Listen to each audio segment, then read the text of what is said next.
good evening, good night, and thank you all for being here. This is Nobody, your storyteller, your narrator, your number one fan. And this is, without a shadow of a doubt, All of Us Sinners, Season 2, Episode 2. Tonight's episode is entitled Master of Two Worlds. Thank you for your time, your engagement, and your energies. And we hope you enjoy what shenanigans the coterie get up to. So we're just waiting for everyone to arrive. And as they do, once again, with all of our hearts, thank you, and thank you. Firstly, as always, welcome. Secondly, as always, what questions, contemplations, or clarifications that are needed do we have?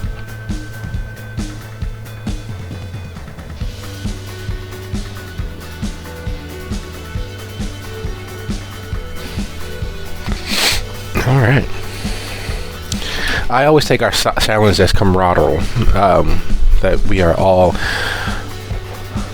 reading from the same page and same book.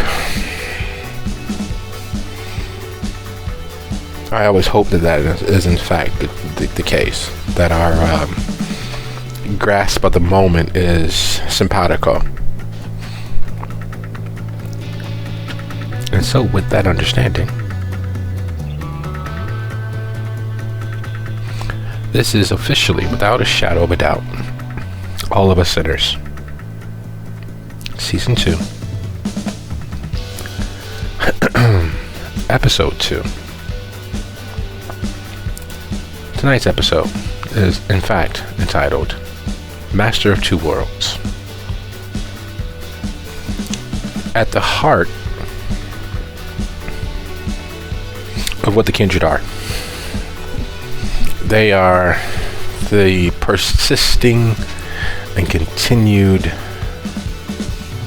vanities, failings, illogical self-talk,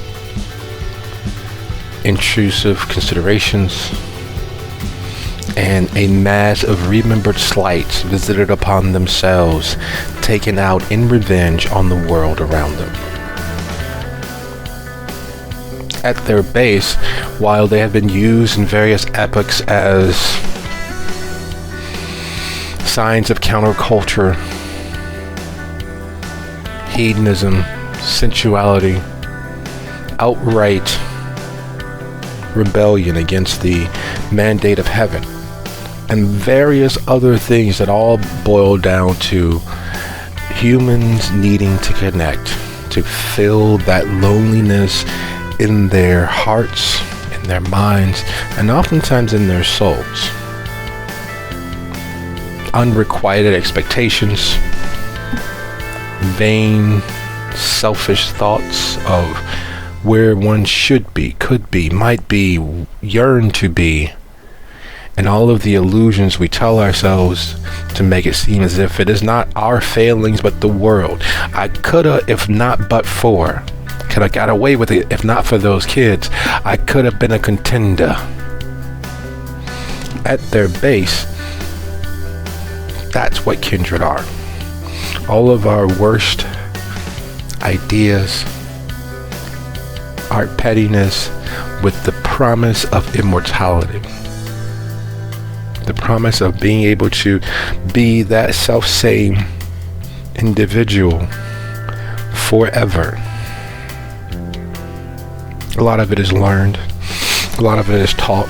A lot of it is survival traits carried to the nth degree.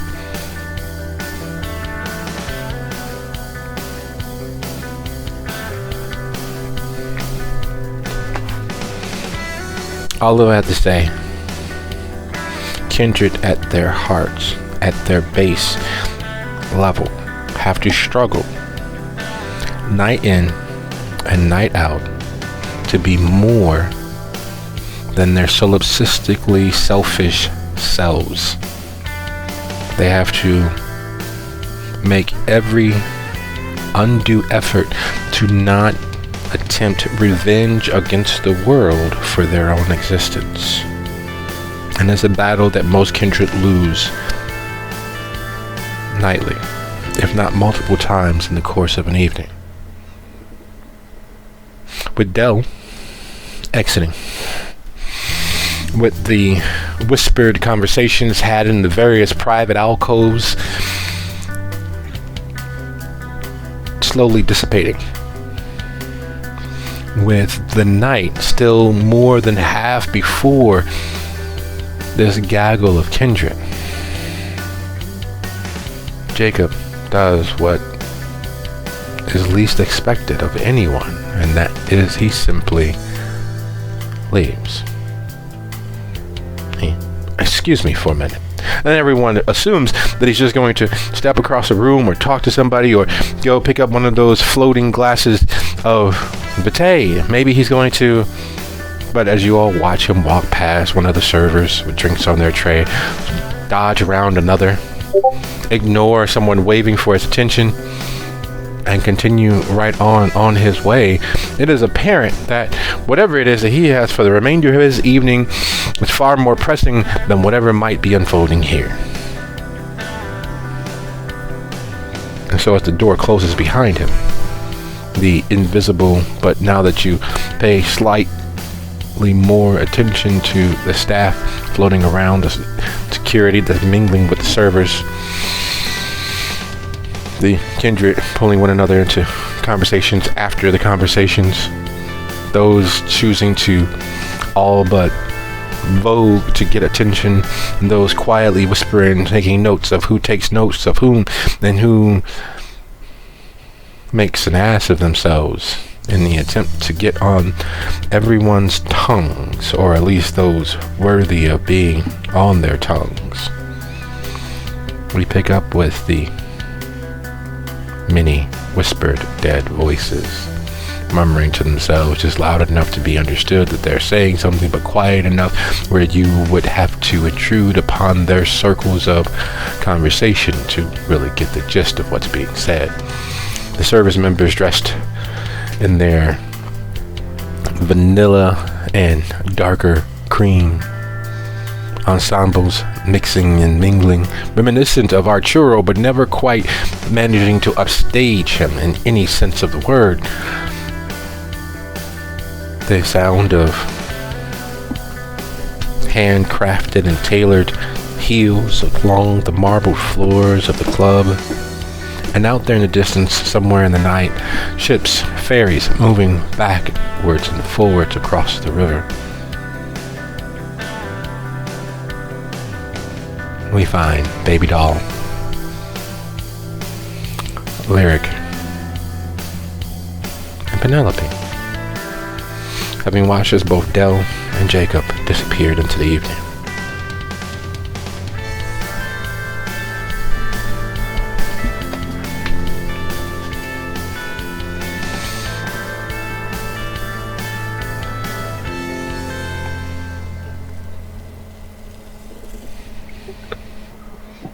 Well, that fucking sucked.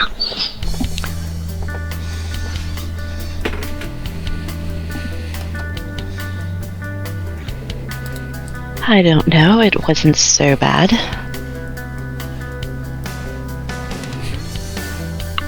Well, in the tower of things that could have happened tonight. It's pretty chill, actually. I thought I was coming here to, like, put my head on a chopping block or some shit. Close, but not quite. Yeah, but now we gotta do a fucking job, and I don't like having to do things.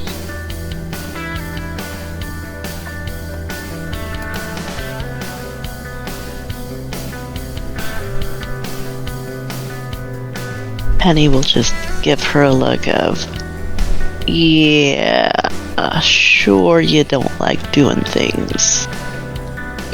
Is that one of them sugar baby sort of situations?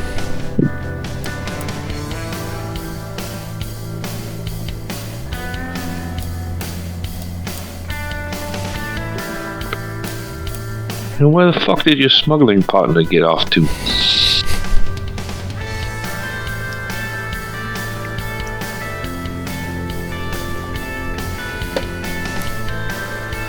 Smuggling, like He does that sometimes. Jacob.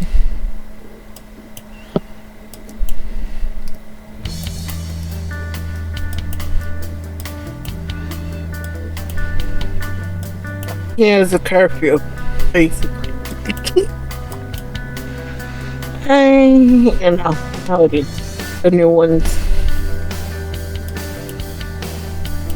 Boy, you sure know how to pick 'em there, don't you? Fuck me eyes.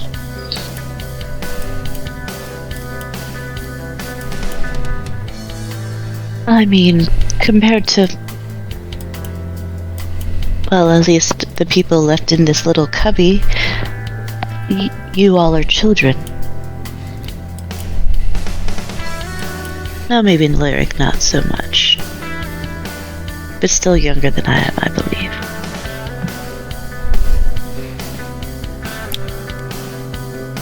If you will excuse my rudeness, but I thought that most of the elders, kindred, were less present. Oh, I'm not that old. Oh, that's interesting. I don't believe we've had the pleasure.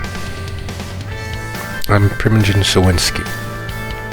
And as she says so, the shadows nearest her part as if they're curtains, allowing her small little bit of space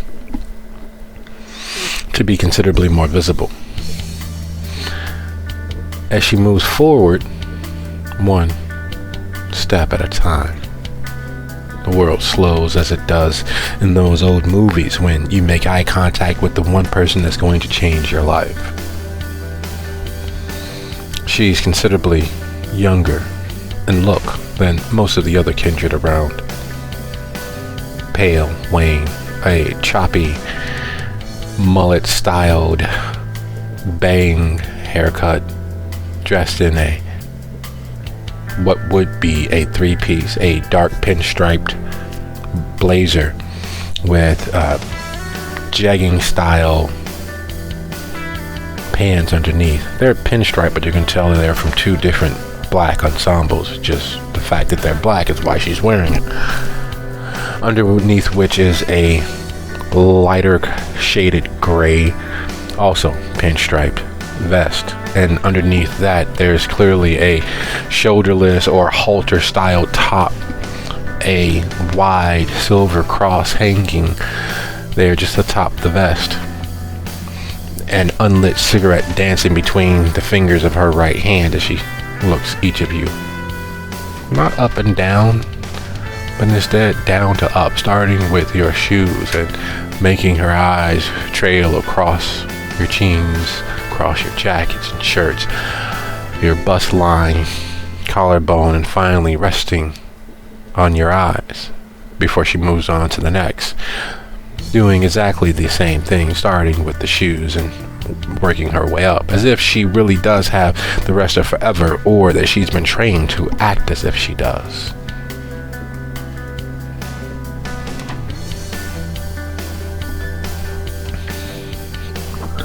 Baby will do a slow little spin and say, "Sure, if you're looking to cut loose and let your hair down there, granimals."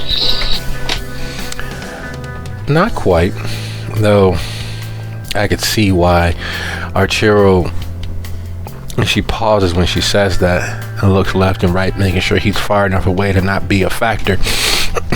I can see why Archero put you all up to it. Almost the same thing he did, though less directly, with the companions. You know, Tamika, Agathon, Gianni, and Hope, back when certain people disappeared, when the players came on scene. Sounds like a fucking law firm. Yeah, you'd think that, especially with Gianni's past as an investigator. I think he still does that, doesn't he? I don't know. It's hard to tell. I'm not actually just introducing myself because, well, if Arturo takes notice of you, either you are already pawns in whatever game he's particularly playing this season, or you soon will be. And I thought I'd take a look at the potential competition before you became so. Maybe we can have a friendly conversation in regards to what's on the horizon for you all. Or you can just go in blind and end up right where he wants you. That worked out so well for the last several people he got involved with. I think we can do that. How do you feel about smuggling? I'm actually against it. Part of my original duties, proving myself to Prince Panhard, was in fact ensuring that no kindred were smuggled into the city.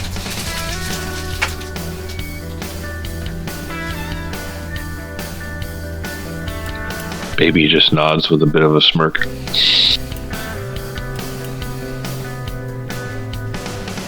Come on out on the veranda.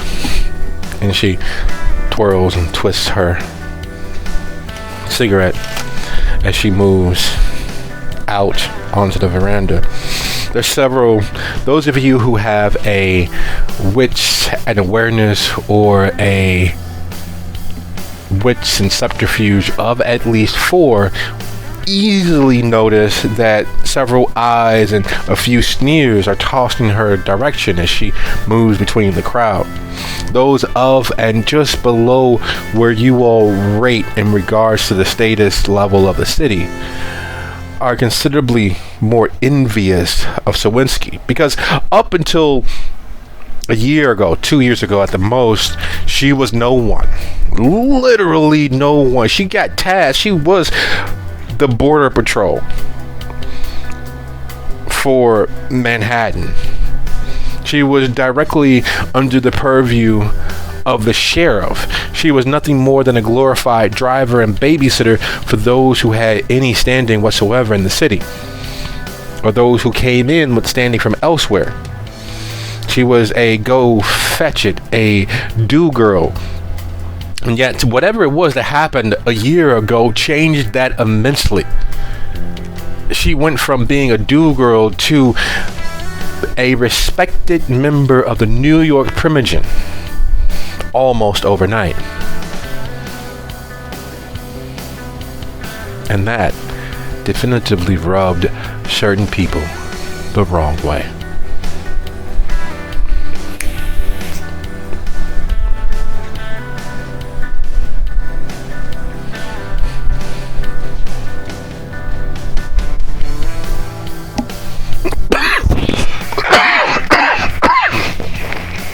Excuse me. Baby will link arms with the other two and say, come on, let's go to the fucking veranda. Stepping out on the veranda, she moves to the unexpected position center to the door.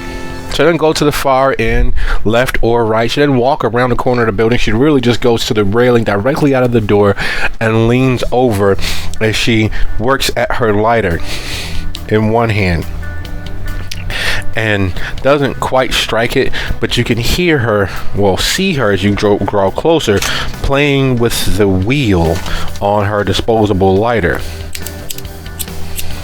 She's not holding the pressing the button to cause the flame to erupt, but she's constantly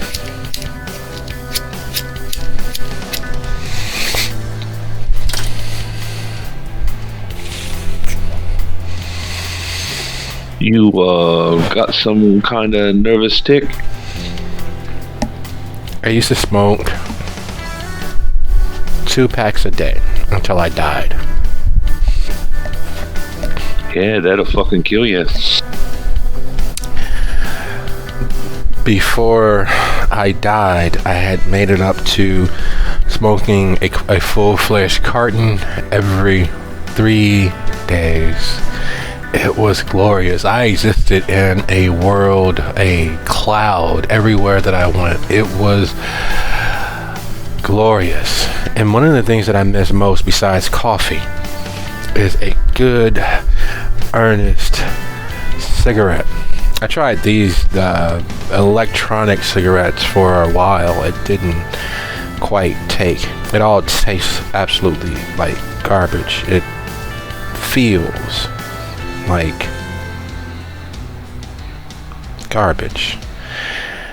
And even though I know that it won't do a God-blessed thing for me, I really, some nights just want a nice, long cigarette, like on those old black and white movies where they'd have the cigarette as long as their arm, and with the cigarette holder and the opera gloves and all of the careful soft focus light shining down on you. Just have that moment of being that, just a little bit. But you know what they say, if wishes were fishes,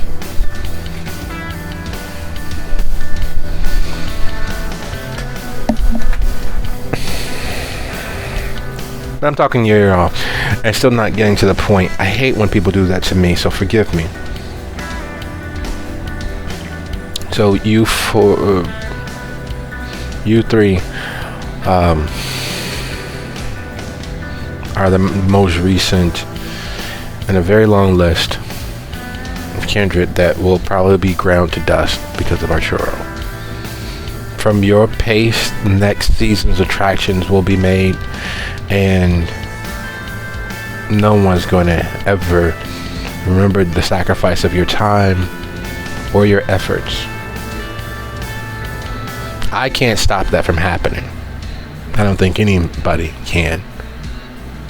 Arturo is, well, not only is he the harpy, but he is the most trusted member who is not a primogen, yet has Prince Panhar's ear.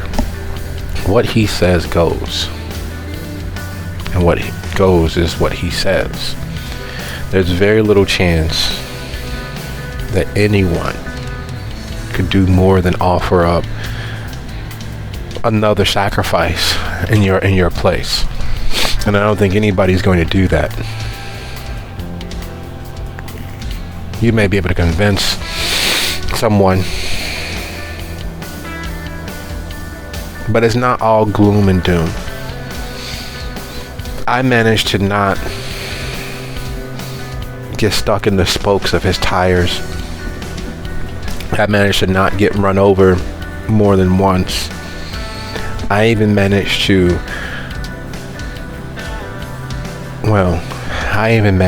escape the bulk of it, but now I'm trapped here. If I make too many moves to get ahead, my little protection goes away. But if I don't make it seem like I'm making maneuvers to keep moving forward, my protection goes away.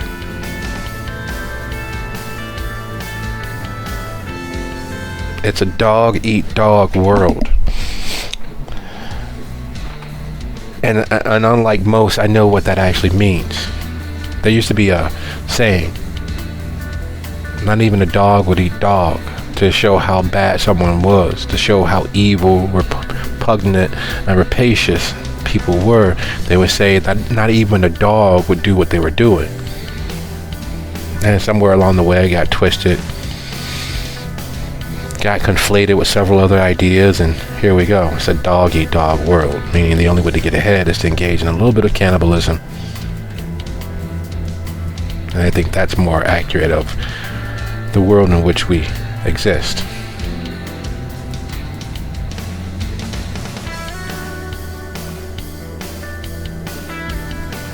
You chicks don't seem that bad, and I don't want you all to just disappear, but I can't really help you. I can only point you in the way where you can ask the right questions. So you're saying we gotta go eat a fucking dog? Not exactly my cup of tea. But no. I hear there are bears in Central Park. That might work better for your liking if you just want something dangerous. Oh, I ain't going to the fucking park. Lyric glitches. You heard it too, huh? Yeah. We buried a lot of that. But there's still, every once in a while, a story or two that managed to slip out. There was a story in the journal about a bear 3 nights ago tore up a homeless little enclave over on the east side, far enough away from where most of the tourists walk and take in the view that we were able to sweep most of it under the carpet. But yeah, it's that. How effective are you in finding another sacrifice instead of yourself? Because I'm not sure Arturo cares who gets stuck with this shit shift, as long as it's entertaining, as long as it's engaging, as long as there's a big enough mess that requires a little effort to clean up and not a lot of effort to make go away. I think he's going to be happy. And I'm talking, and she pauses and does another double check around her. Look, I'm saying way too much, and I know it feels like I'm not saying anything. But there's only so much I can say. And there's only so much help that I can actually offer. And I would love to help. And so I'm doing everything I can. And letting you know that there's a game afoot, that you all are the pieces. You are the thimble and the race car and the teddy bear and the I don't know, box of chocolates. I don't really play games anymore. But you all are pieces on a board that's being played by other people. And if you go along with the script, I can guarantee you that when the board gets put away, they're gonna make new pieces, and it's not gonna be you.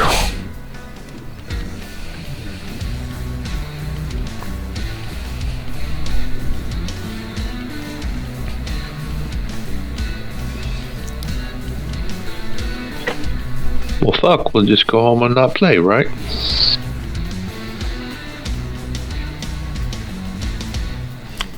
Oh, if only that were an option. It's always a freaking option. You see, the thing with that is if we don't cooperate at all, then they just get rid of us anyhow because we are not cooperating. The point this lovely lady is trying to make is that we have to look like we're cooperating while making sure that we are covering our own asses and not actually cooperating. Best laid plans and all that. This is why I hate these freaking parties. They ain't no fun, and everybody's fucking with you. Well, the beauty of these parties, and the part that sucks, is at least you know who is fucking with you. Otherwise, there's no heads up. There's no honesty in all the world like a dishonest person. You already knew and know what it is the moment that you die into this, the moment that you become this, unless of course you change everything. Your view will never change. You can either play the game and get ahead, or you can be played by the game and you will never be anything except for slipping further and further from who you are, what you are. Like I said, 1 year it was the players' coterie. They got together and they managed to do the thing. They managed to survive somehow. They outwitted Arturo and all of his little harpies games. I'm not sure how they did it, but everyone says that they did so through the help of the companions. Companions, while nominally outside of the purview of anyone else, are actually stayed as members of the tower. Each and every last one of them have managed to exceed the expectations on them, and they are able to buy a little freedom for themselves. Agathon, Gianni, Hope, Tamika. The only other coterie that's come close to their relative autonomy, their relative ability to exist by their own merit, are the Mount Sinai coterie. And even they are being pulled and tossed to and fro at Arturo's wishes and whims. I'm tired of it. I can't risk my position. I can't risk the people that I'm keeping safe. I can't risk more than providing you the roadmap. I can show you, I can tell you what's easily viewable. I can't make any decisions for you. I can point you to the right shelf in the library, but I can't tell you the exact book.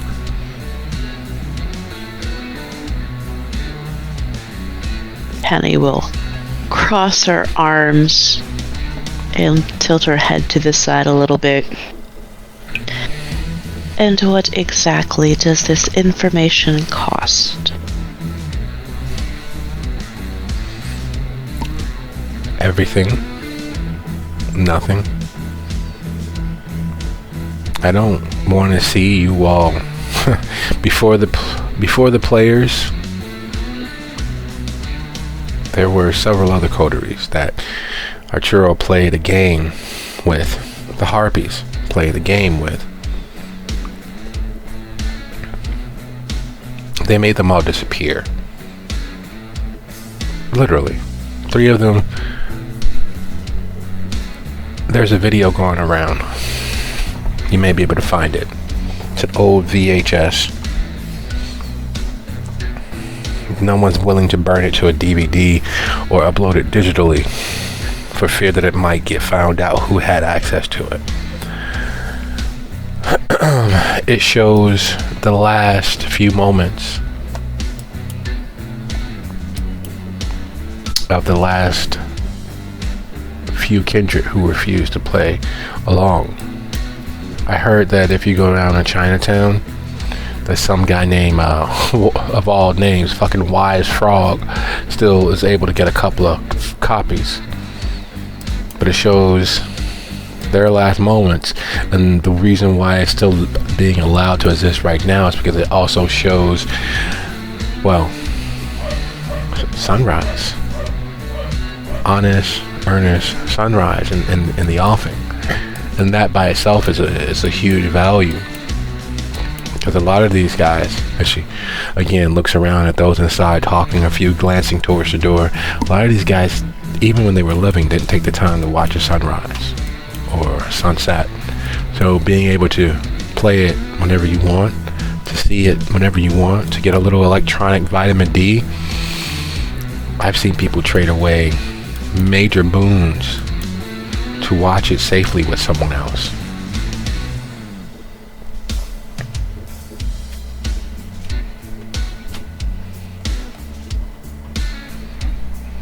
But if Chinatown isn't your ticket and you don't really care about watching it, I know that for the right whispered word, the owner of the Opium, Lenore, she has viewings once, twice a month for those on her invite list.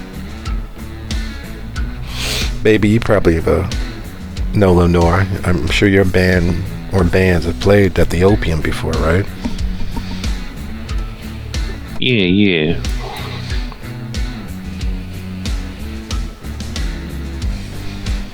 But yeah, those are the only places that I know that still have copies of the video or can get copies of the video. Though I can't watch it. My sire's first child is on there. What would have happened to me is on there. Watching it, the few seconds that I've seen of it, it's like watching your death. over and over and over again. And the worst thing is, when I watched it, I didn't know that there were actual anarchs in the city, let alone so bold with it. But yeah, they made a mess of things, and I barely made it out of there.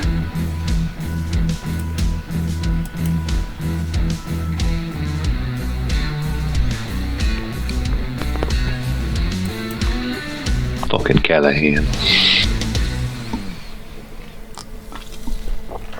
Yep, it's a good thing that Marlena's trying to step up, make you guys official, right?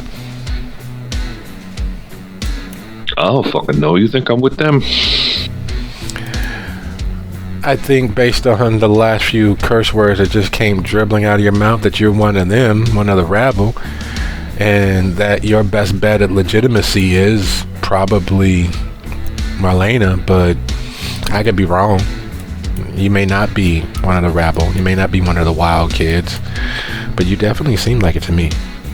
Not to be a clanist or anything, but you seem like you got a fuck it, I don't care about you. She beams proudly.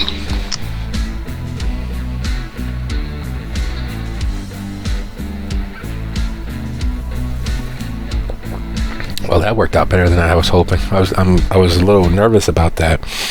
I thought that may have been his game. Just to get a bunch of wild former anarchs and use them as an example as to why the anarchs don't deserve anything more than to be hunted, to be driven from the city by Kadir or Valerie or Rory.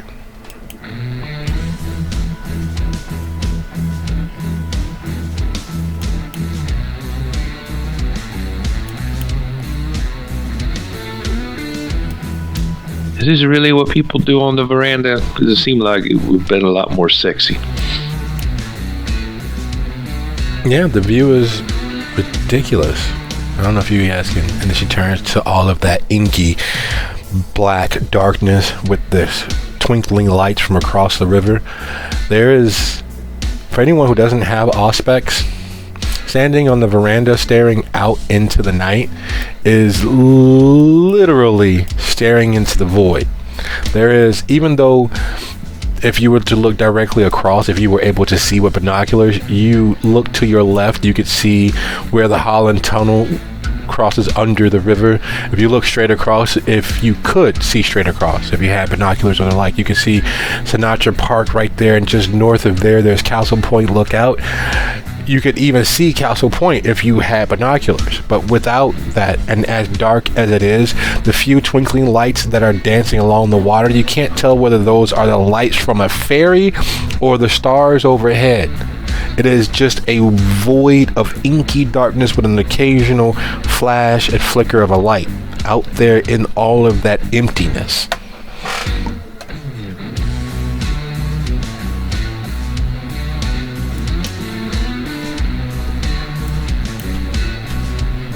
It's a great view. It's not as good as being on a cruise ship or being on one of the ferries that are running without lights or running, skeleton crew at this hour of the evening, but it is very, very, very close. It is staring into the infinite and having it stare back without eating all of your soul. It's a moment of, it's as close to God as many kindred will ever come, because they're so caught up in their own existences, caught up in their petty dramas and their teleplays of passion, that's as close to heavenly as many of them will ever get, staring out into that void and keeping that on the tip of the mental tongue. It is also one of the many reasons why there's a few looks in your direction, the group of you all, because it's literally having the best seat in the house that people are waiting for you to get up. You know what they say, move your meat, lose your seat.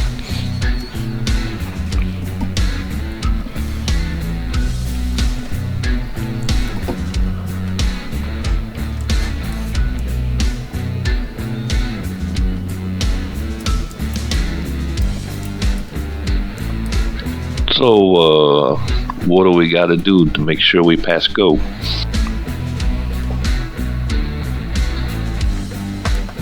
Find out what the end game is. What's the point? I don't know exactly as much as I should, or as much as I want to be able to avoid it all, but I did see you all talking to one of the Hakata, one of the Giovanni, no less.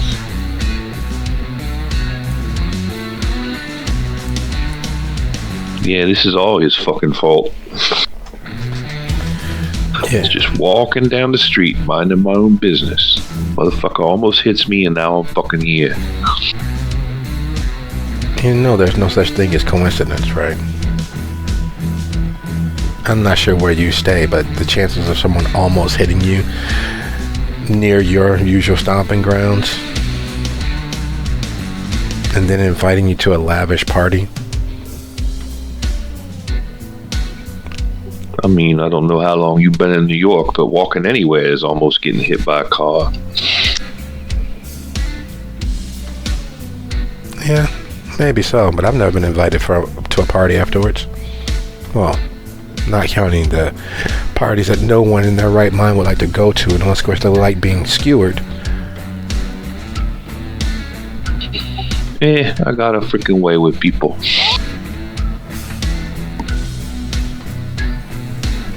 I think that may be it. Maybe you bewitched him. You beguiled him like something out of 50 Shades of Grey. You know, it wouldn't be the first time I did some smuggling. We're going to have to talk about that. While it's not my job anymore specifically, I do know the person that's taken over my former position. Maybe there's a way to not have your head on the chopping block for smuggling kindred into the city, but also for everybody to make a little money. No, it's one of those, what are they called? Euphemisms? Okay. It's like fancy code word for fucking. There's not many fancy ways about that.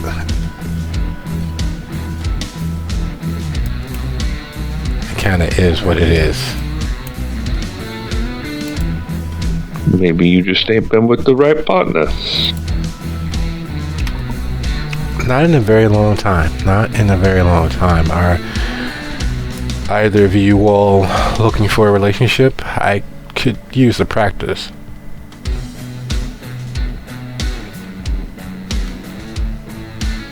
I'm all booked up, my dear. Understandable. Most of us have more time than I do these nights anyway. Hell, look at and then she stops herself. But yeah, if I were you all, I'd figure out what the final game is, what the end run is, and find a way to profit off of it before you get there, that you have some leverage, or not.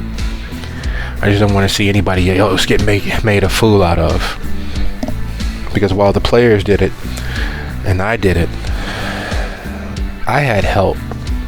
Kadir purposely drug his feet instead of just taking me out. And according to rumor, the players had the companions on their side, helping.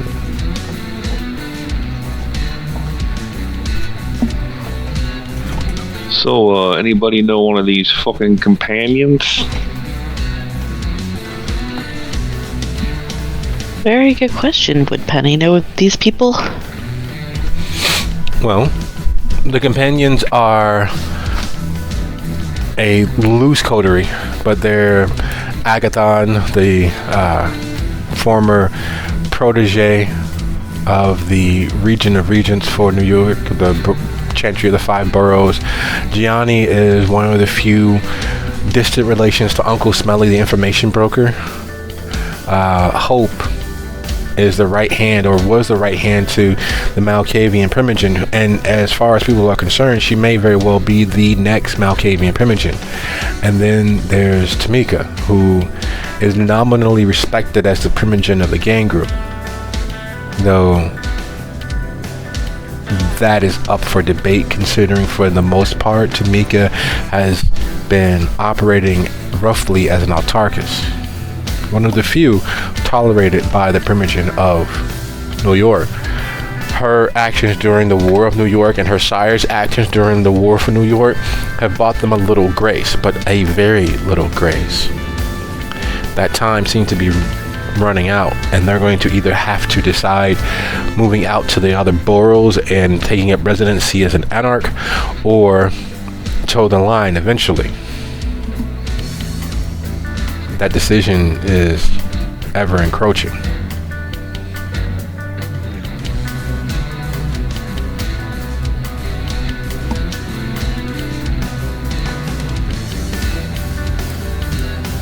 It's kind of actually why Lyric was sent tonight.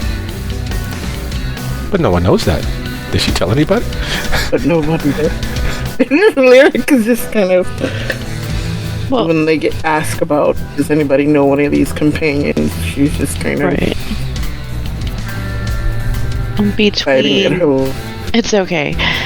Between Penny's politics of 2 and status of 3.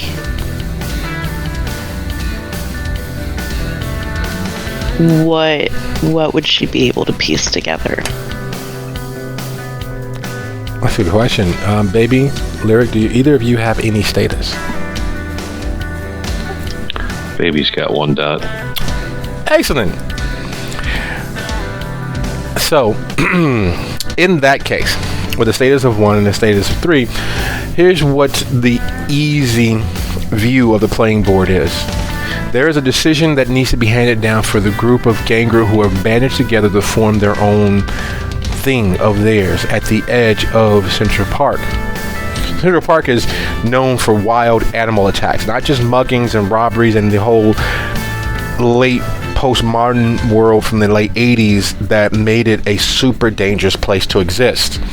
Part of that mythology and part of that mythos is the fact that there are actual wild animals. There's wolves, coyotes, bears, foxes, raccoons, and all manner of things. Some people even said that there's an actual full-fledged actual pack of wolves in Central Park. No one's caught them on video. No one's caught an actual picture, but there's always someone who's heard someone who heard someone who knows someone that claims to have seen more than one of them together. The Yangru have existed fairly much as an autarchus sect within a lack of a sect here in the city at the edge of Central Park. There's a lot of development forcing everyone's hands. That decision has to be made soon. And the outcome of that decision will change the power structure on the New York Primogen Council. There's also, and unfortunately, a push for Bruja Primogen.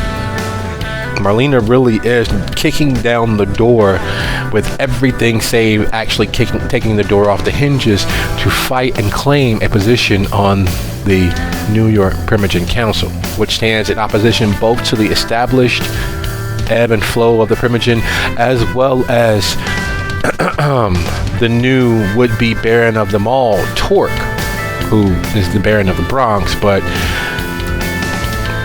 he wants to be Baron, the Prince of the Anarchs, as it were.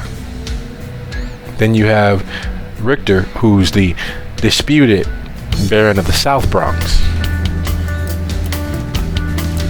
And they're all against Marlena, who is demanding legitimacy and acceptance as member of the Primogen Council, considering that there's an actual thin blood Primogen that Panhard has allowed and propped up.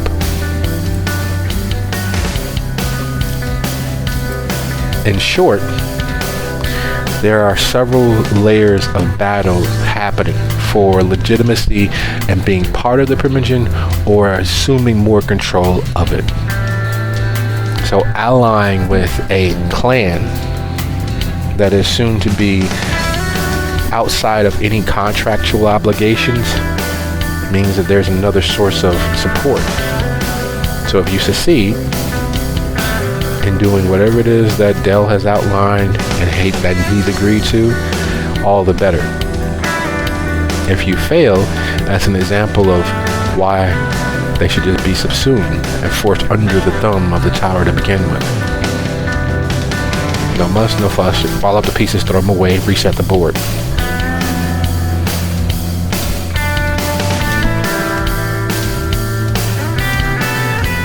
And as far as the companions, again, the rumors are exactly as Primogen Sawinski has proffered you. There have been 2 groups or 2 instances where Arturo's machinations have been flouted. Once by the players' coterie, who was helped by the companions, and once by Sawinski, who, if rumors to be believed, had a soft spot in Kadir's heart, which allowed her just enough time to maneuver ahead of the games that she was being forced to jump through hoops of.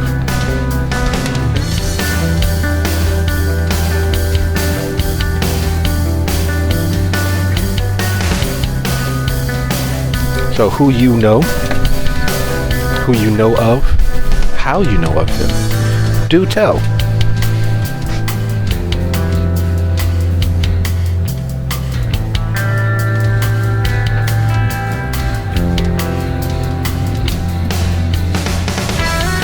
So, like, we gotta fucking do this shit for Marlena?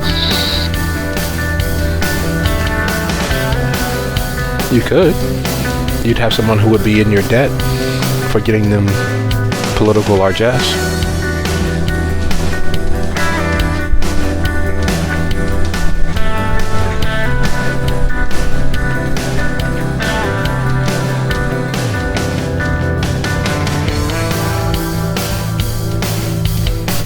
I don't know. Boy, you guys stink.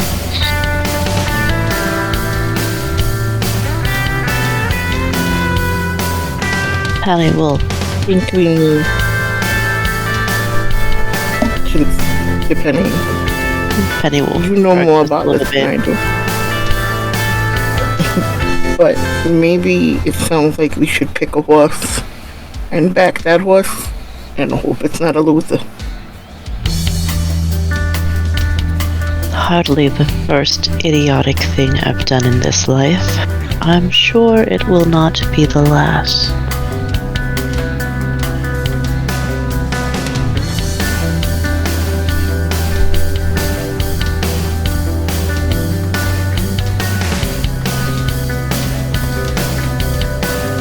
Alright, so we got the loose makings of the plan, it sounds like. I mean, is it a fucking plan? And the feeling. Well, do we know where this Marlena person hangs out? I mean, obviously, we don't got a lot of time till sunrise. And we gotta be somewhere tomorrow night. So if we're gonna get our foot on a good footing before we go tomorrow, we need to do this tonight before sunrise.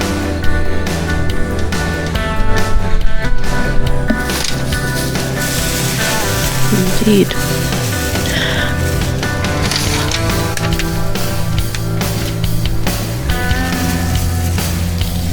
I bet old fuck me eyes has got a car.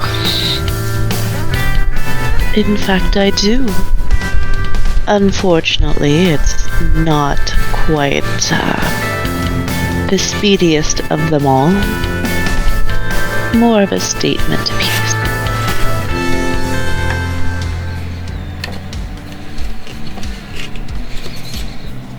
I mean, what kind of fucking statement were you going for? Look at me, I got a car. Oh, darling.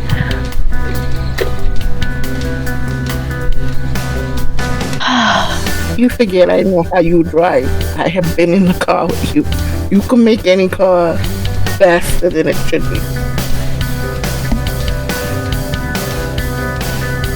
Well, yes.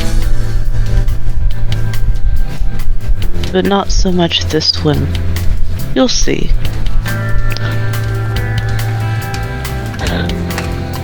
Ooh, eyes likes the danger. I'm smitten. So, Lyric will turn towards their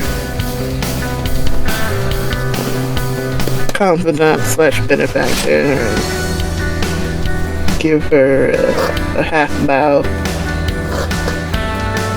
Hopefully next time we see each other, it'll be under better circumstances than this one. What, you don't like parties? She smiles and says, very, very bitterly, the clear signs of being so over it but unable to escape all over her face. Oh, sweetie, this ain't no fucking party.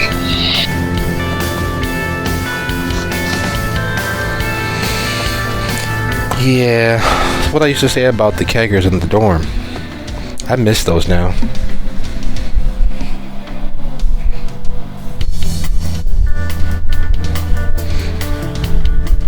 Like a lot. Niggas, they still got dorms. Yeah, but it's no fun if you can't get pissy drunk on Rolling Rock and find yourself making out with some very hot girl in a very small closet. I mean, you can still do all that. You just need like a middleman. Yeah, so not worth it. I don't like sharing.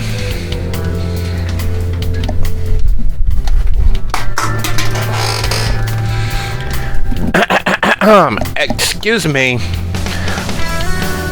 And you all look. Yes, darling. You all look toward the door, and to say that they are unattractive would be a kindness. He is all of 5'8" and soft everywhere you'd expect or wish for a little bit of hardness, and hard everywhere where you would expect and look for any bit of softness. Hairy in places that there shouldn't be any hair in polite society, and hairless in places that should probably be covered with at least twice that and more. Wisp of the idea of hair standing at odd angles on the top of his very pointed conical dome.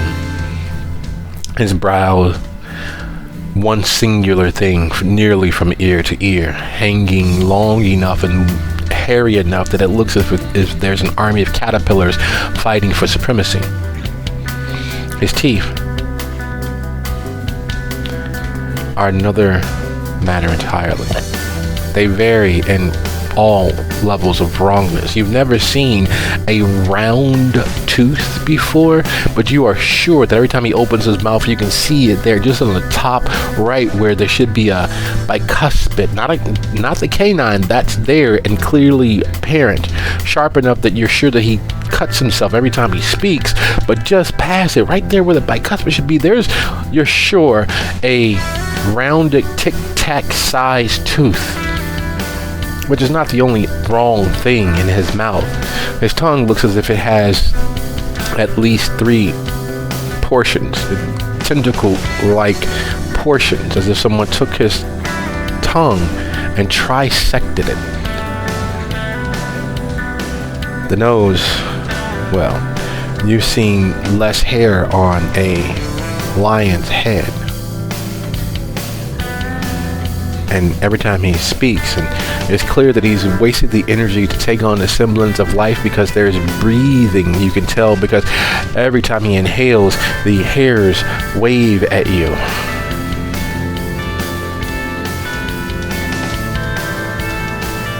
Are you guys gonna be all night?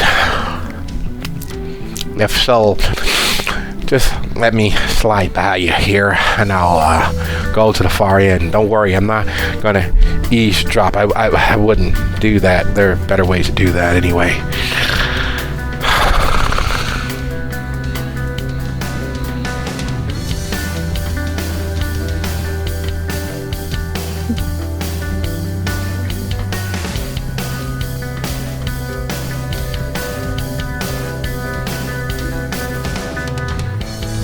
Eric's eyes are the widest you have ever seen them.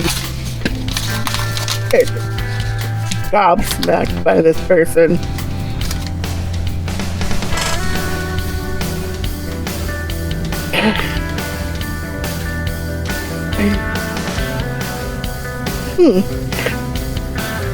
Nope. And she turns on her heel and heads the fuck away.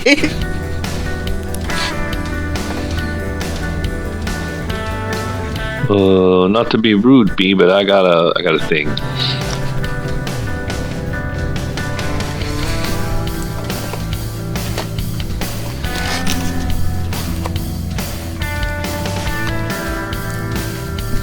Not to be outdone, Penny will extend a hand. It was lovely to see you again, darling. Perhaps we'll be able to speak more at the next party. Sure thing. And as she's saying goodbye to Primogen Sawinski,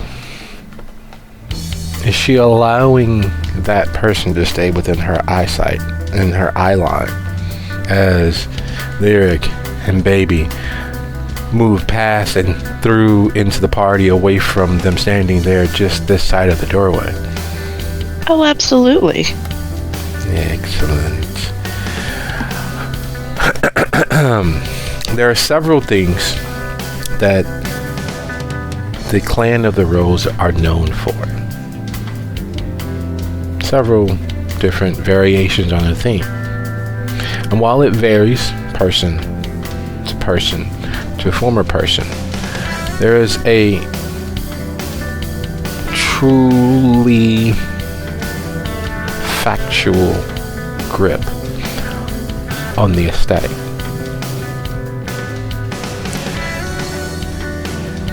Would you be so kind as to roll your resolve and composure for me, please?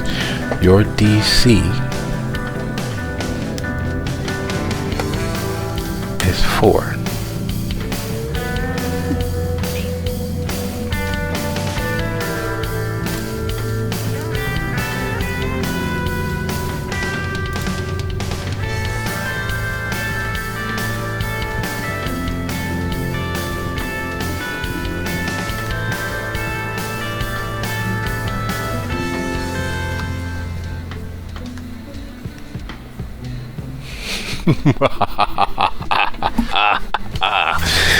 All right.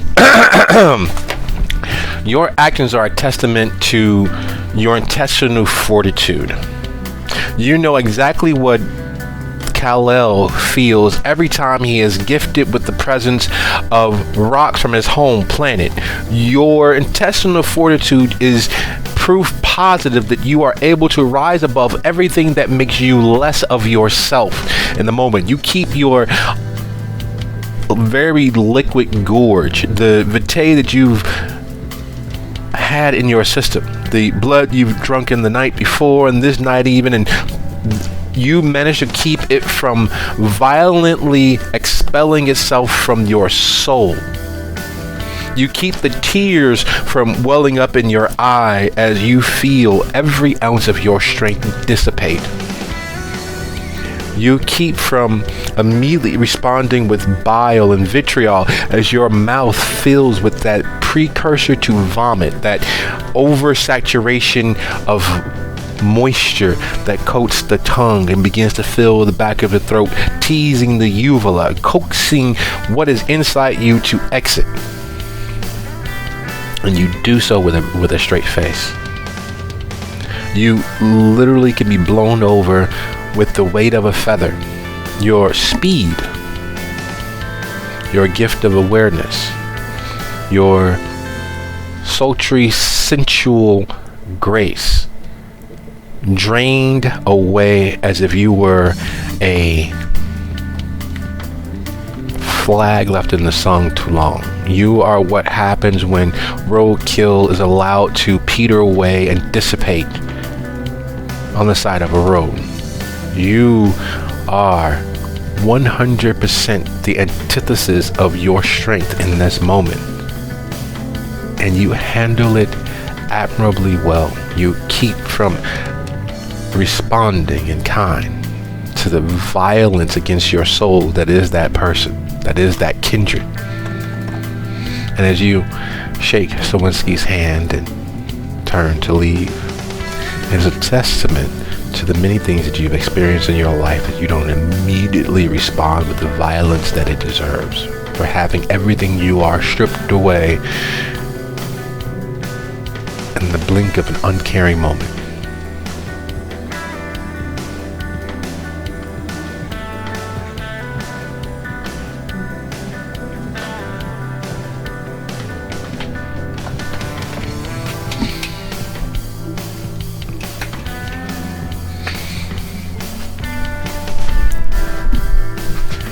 Joaquin.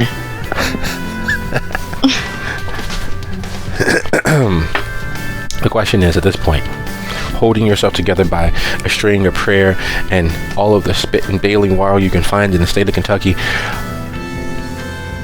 do you go to find the members who've managed to extricate themselves from being close enough to understand that whoever that kindred is, they are wearing a very off-brand deodorant called Power Stick? You're sure it's the one you've seen with the purple lightning bolt across it. You can almost smell which store they purchased it from. And while the kindred body doesn't hold any of the bacteria or scents that one would normally have on the living, you are sure that within the last 72 hours that kindred has walked through a rainstorm of blood. Because underneath that very acrid stench of Power Stick, there's that iron tang, that coppery goodness wafting gently from their skin and person.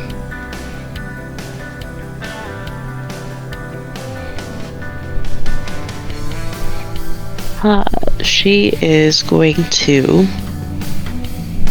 before she leaves, make the round, talk to everyone that is, worth her status. Just, hello, darling, blah, blah, blah. I must go, blah, blah, blah.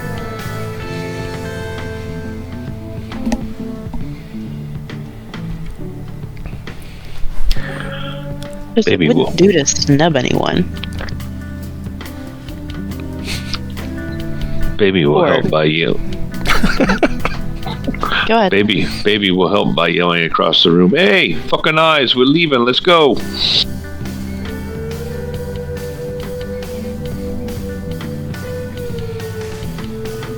And Lyric.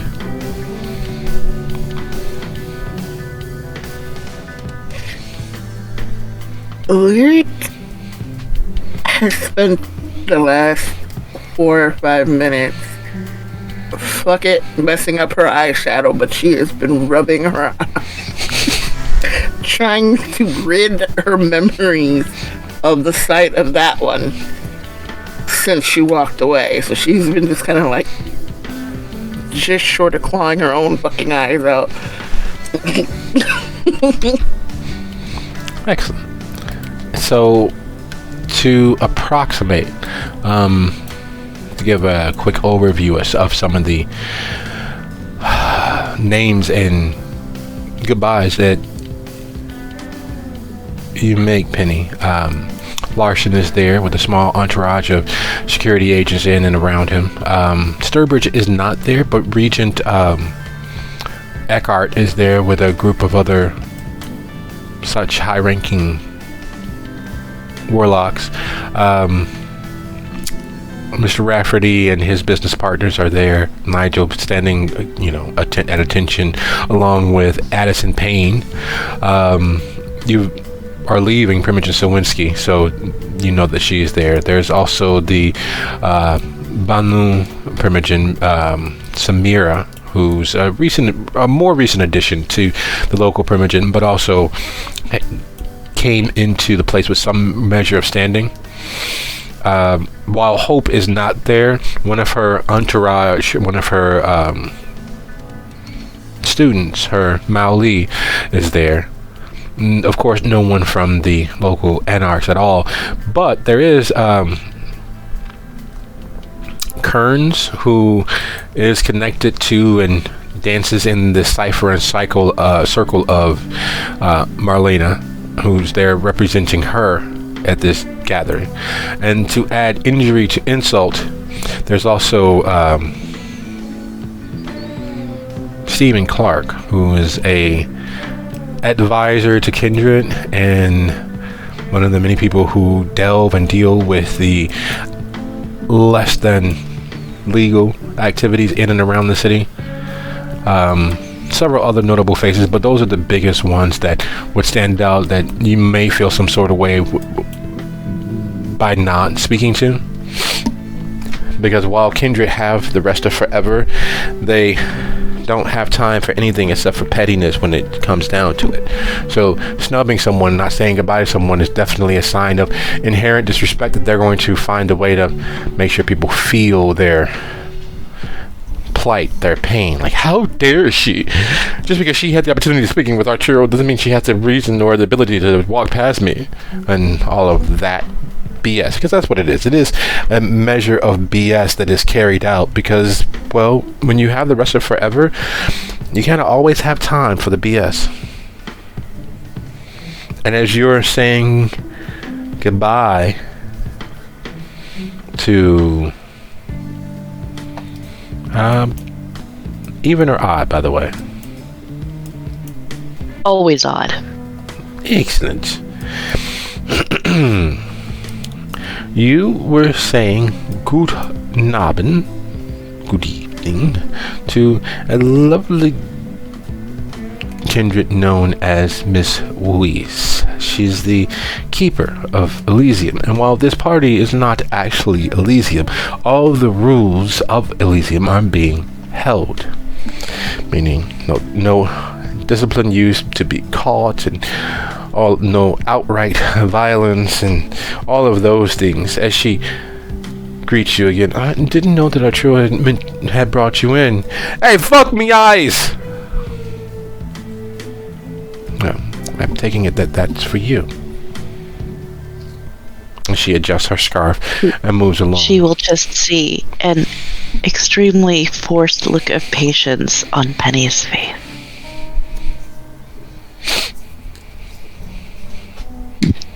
It was lovely to attempt to catch up.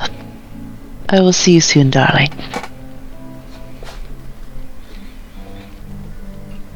There's wrong, and then there's just wrong. And the person who interrupted you all in the primogen on the veranda, they are the very definition of wrong. There's just no other way to properly encapsulate the visual violence that you are victim to. Even now, the image is burned into your retina. Every time you blink, you can see more and more details like, oh, no, there's no way. But then you know what that small residue there just beneath the brows are. That's eyebrow wax that they didn't get a chance to clean off, which means that their eyebrows were worse. It's not an eyebrows, it is an eyebrow, and that's with them taking care of it. Oh God, what sort of hell could their embrace have been where that is them being particular? Or why was the nose hairs tapping out SOS every time that they breathe?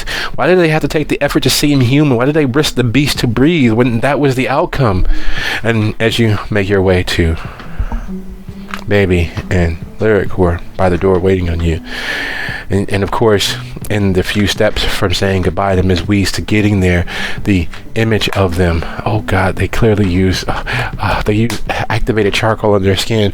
That's what that was. That's why their pores are so, oh God. In every blink, you see and remember more of their features that you've been trying to forget as you've said goodbye and dawdled and purposely tried to put something else in front of your face to erase the image of them from your mind's eye, and it's just not going anywhere. Every face that you've seen has been in comparison to theirs. And that comparison and that contrasting is only adding to that violent understanding as to what you just witnessed.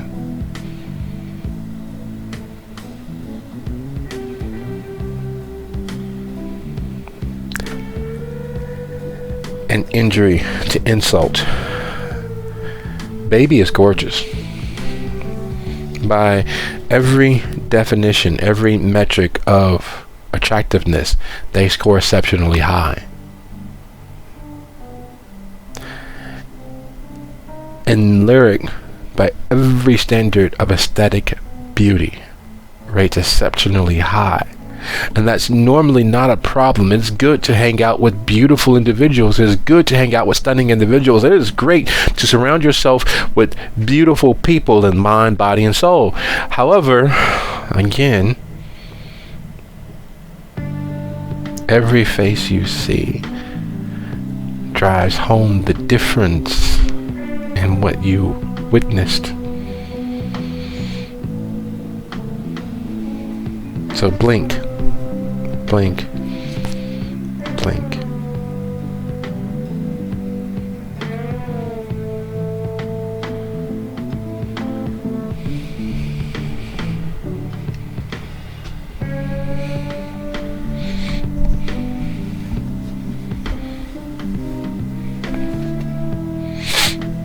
Baby, Lyric, have you all had the opportunity of being in the company of someone who has been traumatized and are entering into a delayed shock response?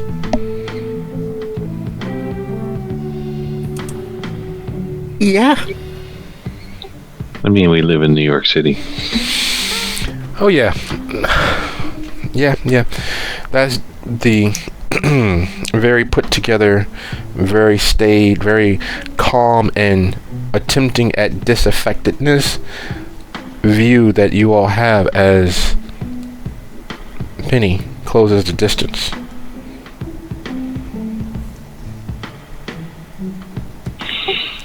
You want me to get a? You're gonna get a? I can get a.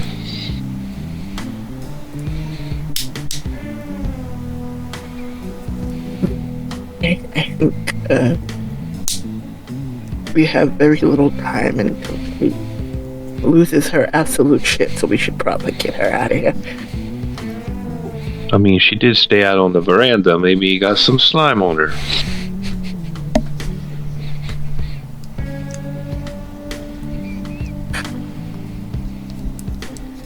If hairs could stand up, she would have them all over. Just standing up and shivers, looking for Penny and kind of crossing the room back towards her to kind of help her towards the...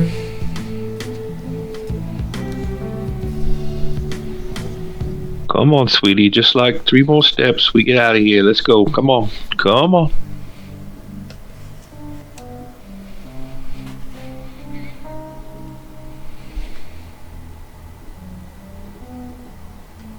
She will absolutely let the inferiors fuss over her. Gotta keep up appearances after all.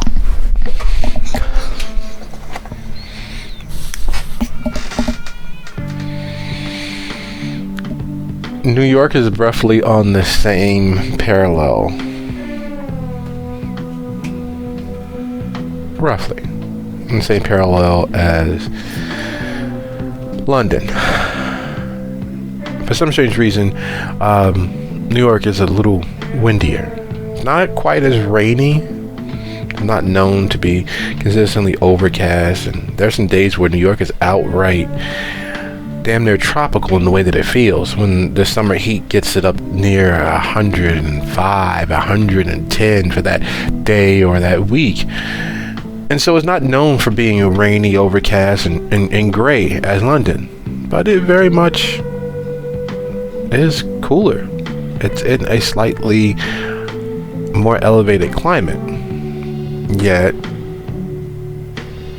most people don't notice or bother to care. But the moment that you all step outside, free of the kindred free of the happenings in the party. I realize exactly how cool a New York night could be. As you all wait for the valets to bring Penny's car around. As you all take in the sights and sounds of the security, still checking the ground, still checking the vehicle, still doing all of the things that the theater of security does while actually being secure. There aren't any paparazzi, there aren't anyone sitting in vans with telephoto lenses, none of the things that you all ignore on a nightly basis in New York. It is effectively the center of a black hole. There's none of the usual. And the world seems cooler for it.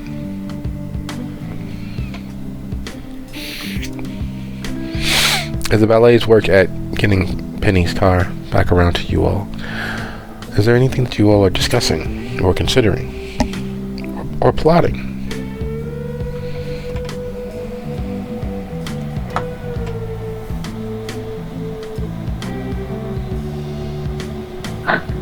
Penny is just going to inhale the scent and smells of New York City. Try to get other smells out of her nose. It's definitely that purple can. It's definitely that purple Thunderbolt can that he was wearing. Yeah, it's definitely that one. Who in there? Right, but he didn't even have to use anything. There's no scent on. Well, the clothes may have had some scent to them, but you didn't notice anything.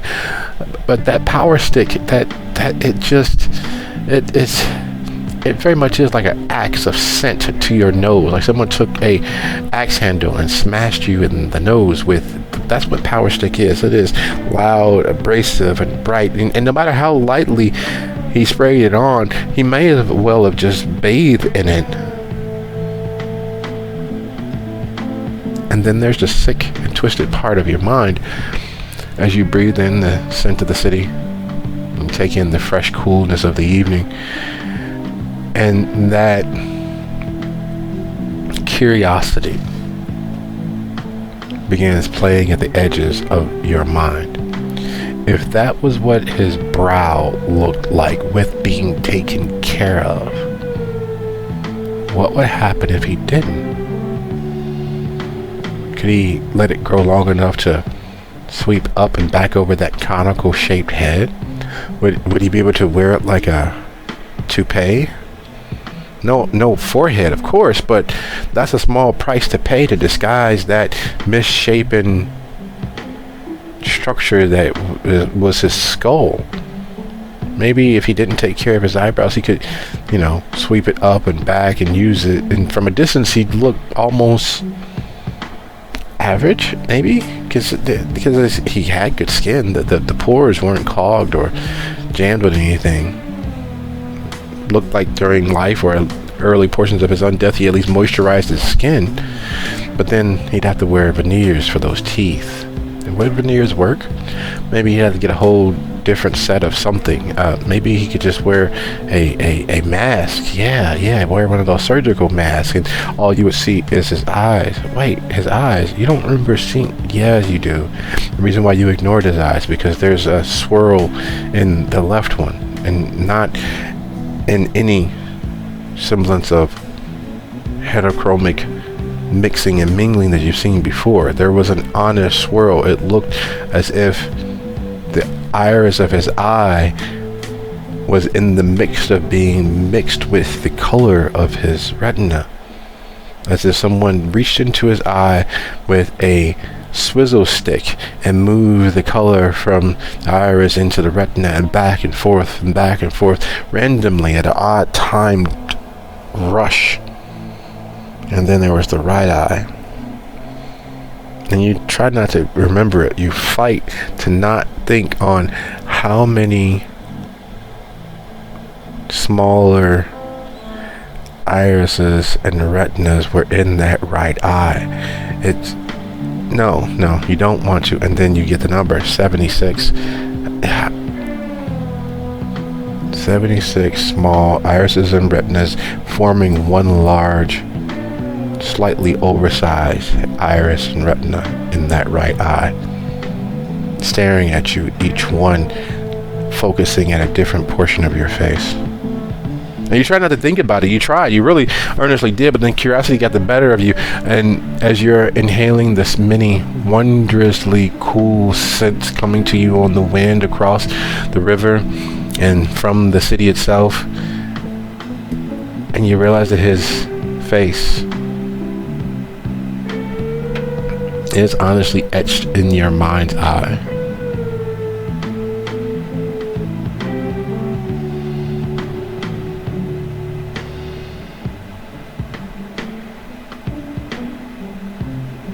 Yo, you all right there? You're looking kind of soft and, mostly in the right places, but some of them not so much.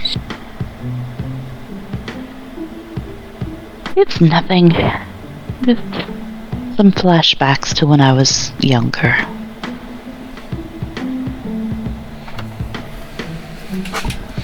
And the valet brings your car forward. Are you sure? Because you got that face that I make when that guy threw up on me.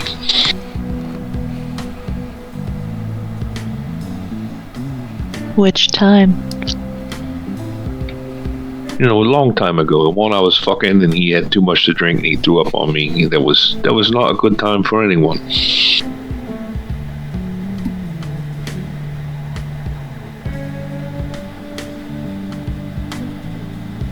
She will shrug her shoulders a little bit, gesture to her lovely vehicle.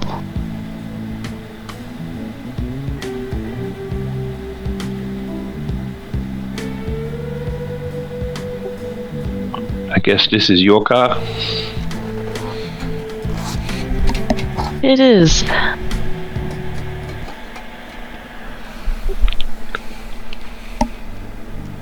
It can go fast enough, but doesn't really bank so well.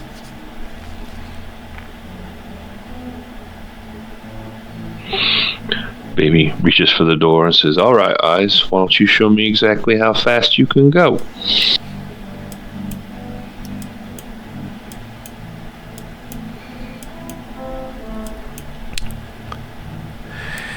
Lyric definitely slides into the backseat, giving baby the co-pilot spot. Yeah. All right, now don't get all handsy. I'm not that type of girl.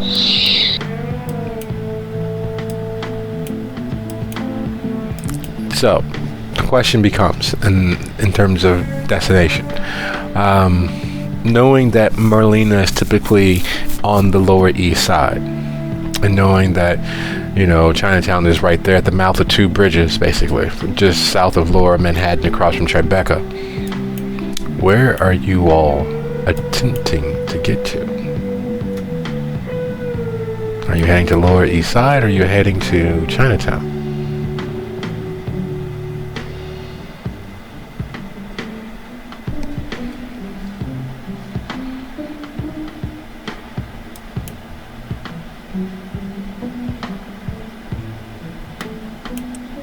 With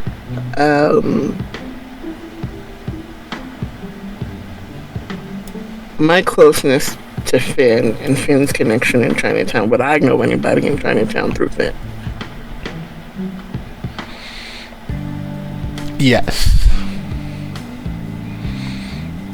Yes, considerably. There's several of the bootleggers and highwaymen that you kind of know of in and around Henry Street, down by the Jinmei Dumpling Building, or over by just off of Broadway, right there by Chatham Square Library. Or there's a whole slew of people who own the Chinese Evangelical Mission right there off of Madison. Several of the individuals that are in and around Chatham Green, right there off of Pearl, not far from Park Row. Chinatown has been a place where, even though he shouldn't go, Finn goes quite often to restock on various things. for his side businesses. It's a good place to find cost-effective ingredients and implements and strange old tools for printing presses and repairing strokes for printing presses and pistons, and it's a reliquary of the antique kept modern and up to date, as well as it's also a good place to check competition, as you realize that a lot of what he was doing was market research to make sure that his product stayed ahead of the average.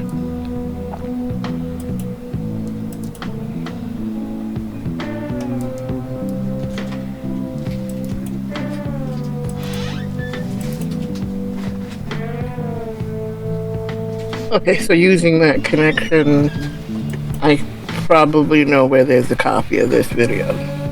Oh, yes. Yes. Wise Frog is not an enemy of Finn, but not necessarily the greatest of friends. A working compatriot, and there's clearly some history there that neither one wants to address in public. So you were always the friend of the family invited when there were tension amongst the family.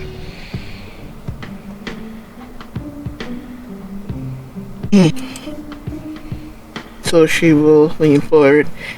So that video that everybody wants to get their hands on, I can get a copy of that.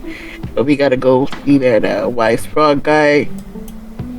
I can do the talking, but I need somebody there to be set dressing, maybe to smooth shit over, because they're not the easiest to deal with usually. So a couple cuties batting their eyelashes might help me out, you know? Fair enough. Sure. And just like that, we have a plan. And then, yeah, should give direction. A plan, a direction, and a destination.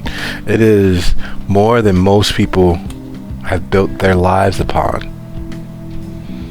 And off into the night, the three members of the coterie race.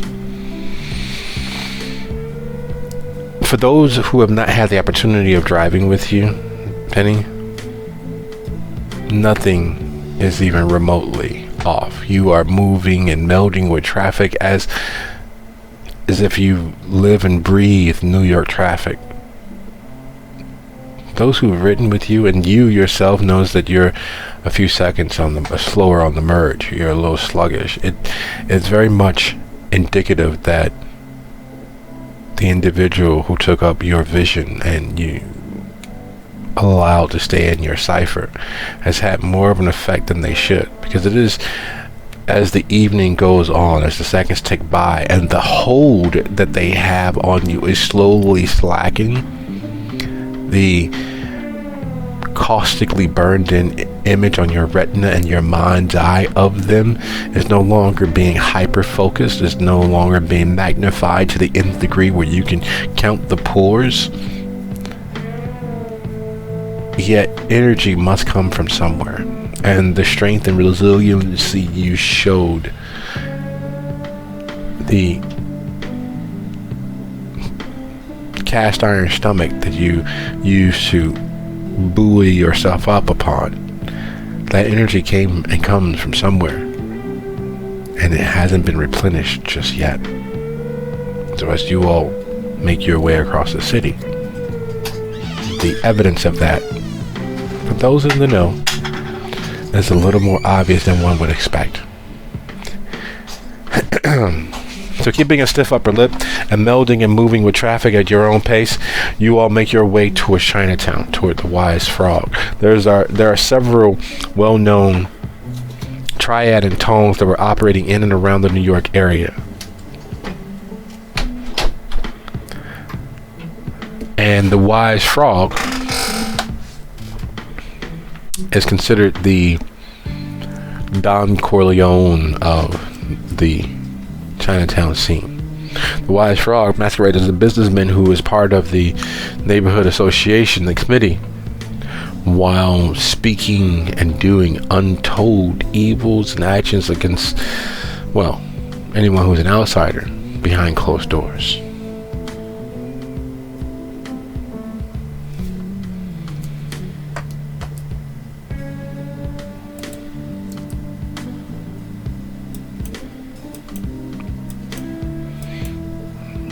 All of that to say, your destination being 5 Doyer Street.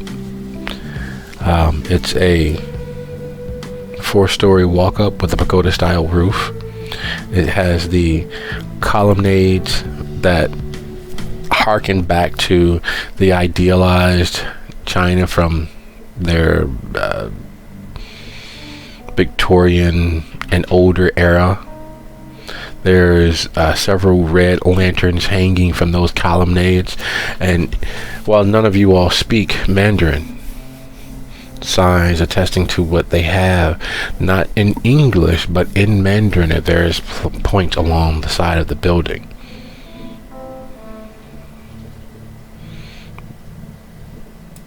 The fact that the first floor is a restaurant and grocery store, it does not escape anybody. It is effectively a very palatially styled Asian American bodega. And it, unlike most bodegas, are not only open late, it's open 24 hours according to what little bit you can read in English. There's no safe place to park in Chinatown at this hour. They are busy. It's a non-stop party.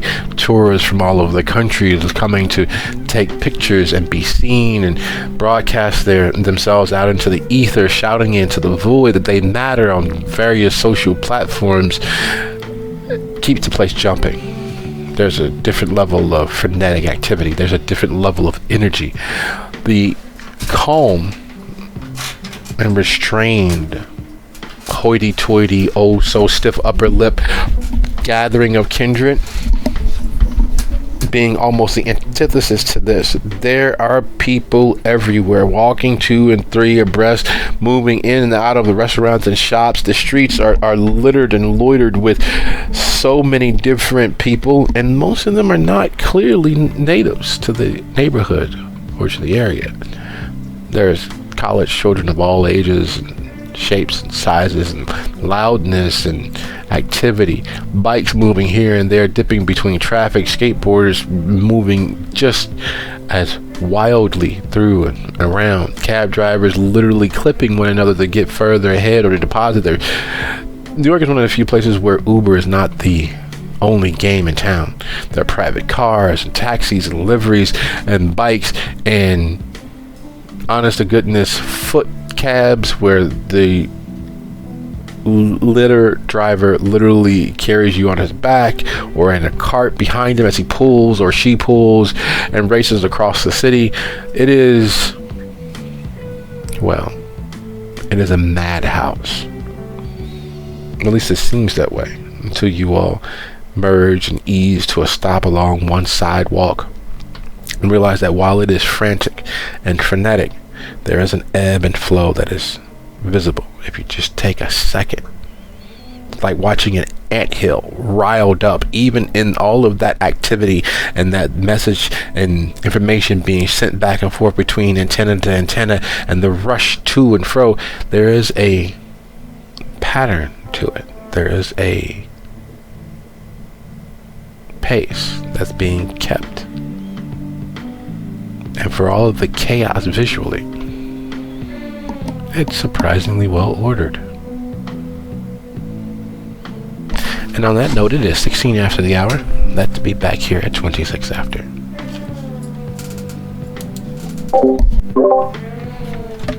Hello. Anybody back?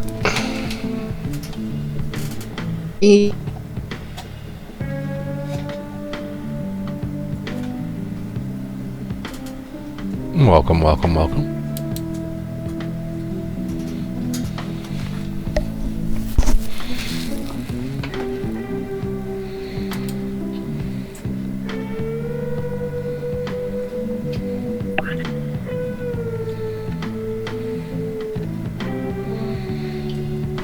Hello, hello.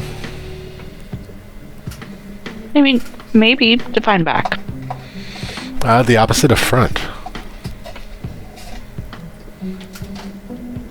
Then, in fact, I do have a back. Unless we're talking about sexy. Sexy back. No, I think I'm too old for that. I think that's the longer part of the equation. I think that's just clearly beyond the pale. Or something like that.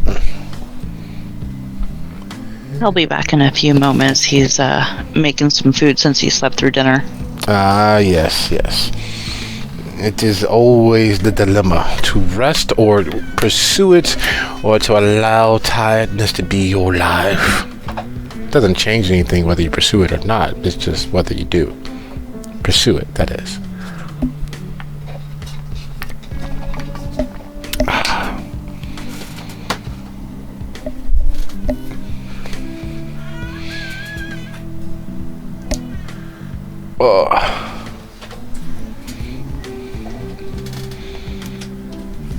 So, anybody else ready to further dance along with the description of Uncle Smelly?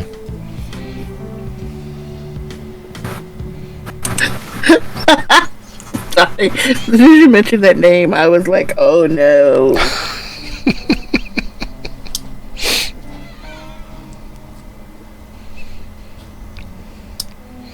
It's funny because in the wider lore, Uncle Smelly basically is a very paranoid internet troll.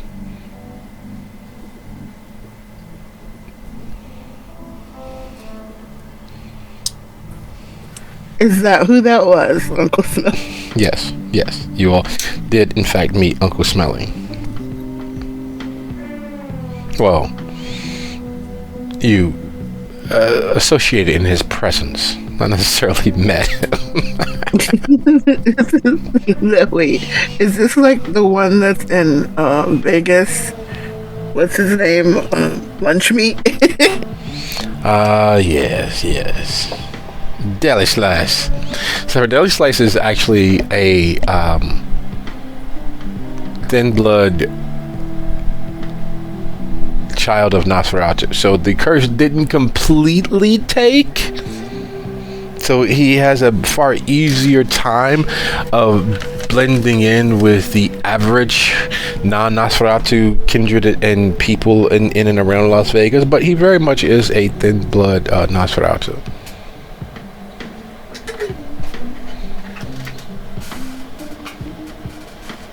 Do they give them all like weird ass names? Because I remember we had Whispers, and then what was the other one that we accidentally got killed?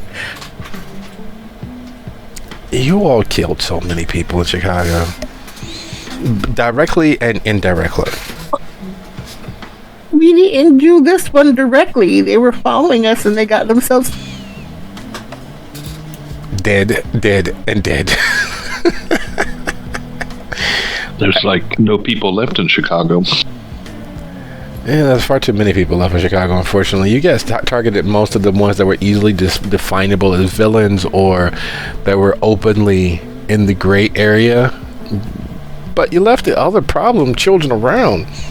Like, how did you guys not try to take Critias out? Like, I purposely painted him as a groomer and an abusive sort, and you guys left him living. I thought sure you guys would, your moral sense of ethics would have sent you chasing after him. He was in love with Lucio. We couldn't do that to Lucio. Right, we could use that. It's fine. Besides, Lucio is a grown man, more or less. Okay, fair enough. Let him make his own mistakes, and you guys just keep the receipt for later. I mean, have you met Miriam? It would have been a low triangle. It would have been. It could have been. It was great. I did think that was one of the nicer sub threads that were running through everything.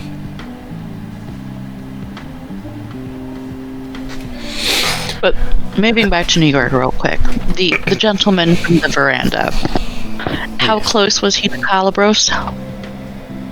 Uncle Smelly?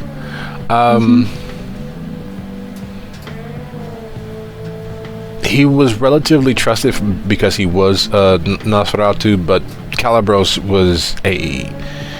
is a force.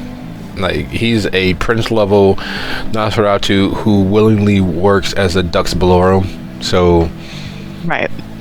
The reason I'm asking is because if you remember when Jaded was running, Calibros was Penny's patron.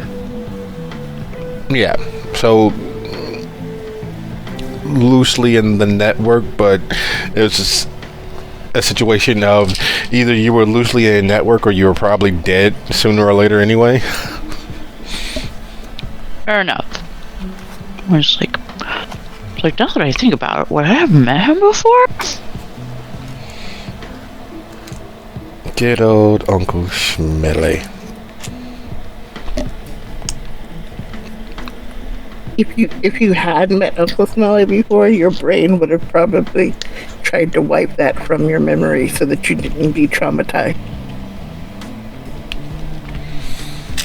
I mean, her life is trauma. It's fine. It's just more of the same.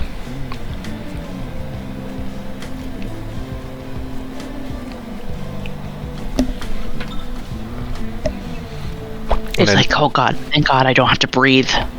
Just, no, breathing. I'm around other vampires. I don't have to pretend. It's fine. I mean, what's the worst that could happen? It's not like, you would have had a less enjoyable time by breathing.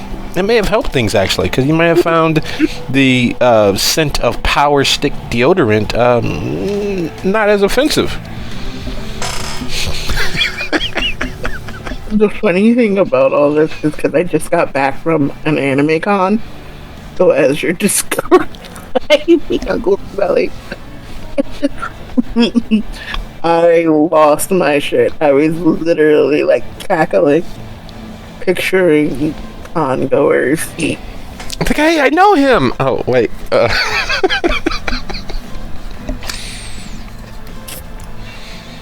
All right. So, when we stepped away, the coterie had just arrived at their location.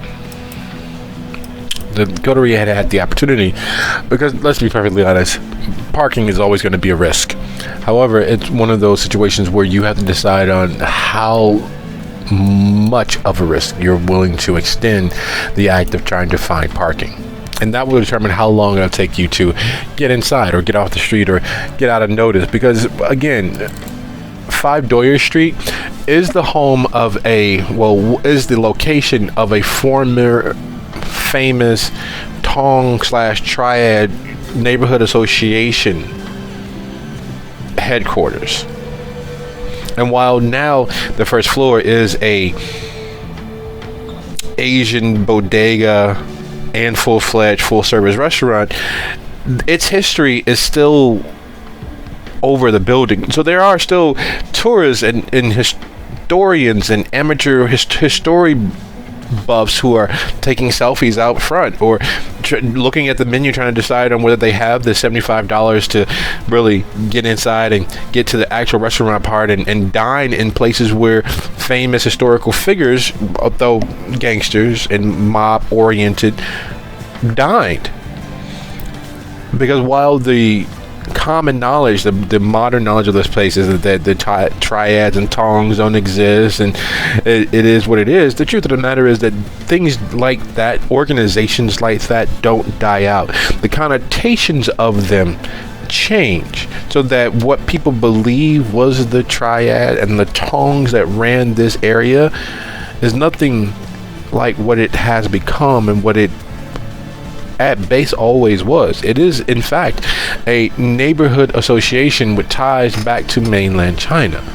It is a neighborhood association that very much does cater to the idea of this thing of ours. We are about and focused on protecting ours.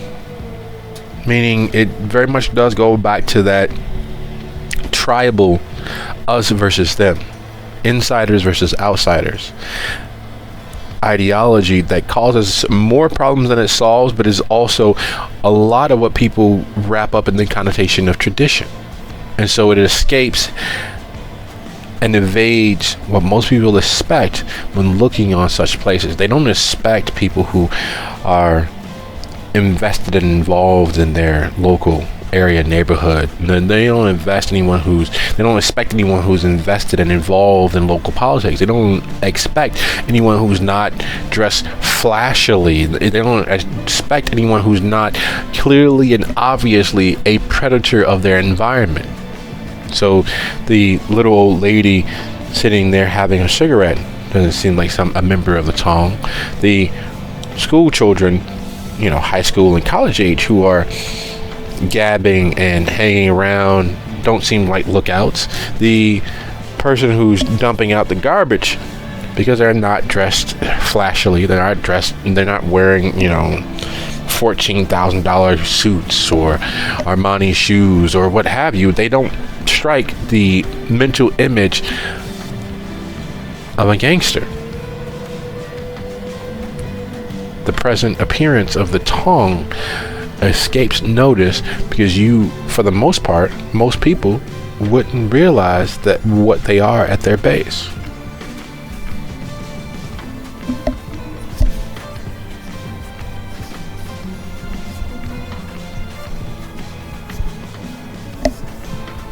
All of that to distract us from the most pressing of questions. Where does Penny park? Well, Penny is driving what could have arguably been a popular 1930 gangster era vehicle. So she is likely just to drop the ladies off and stay with the car because she don't trust people. Other vehicles, her newer ones, they can be replaced easily. This one cannot.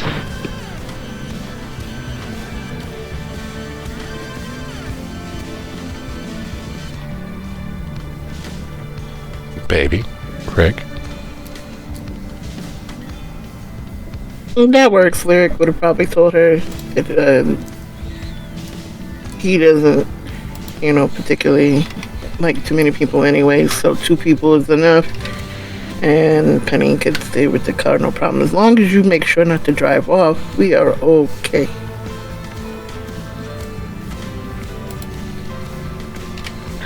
Oh, she'll stay close by, but yeah, not leaving the car. What are you trying to say that your car will get messed up in Chinatown?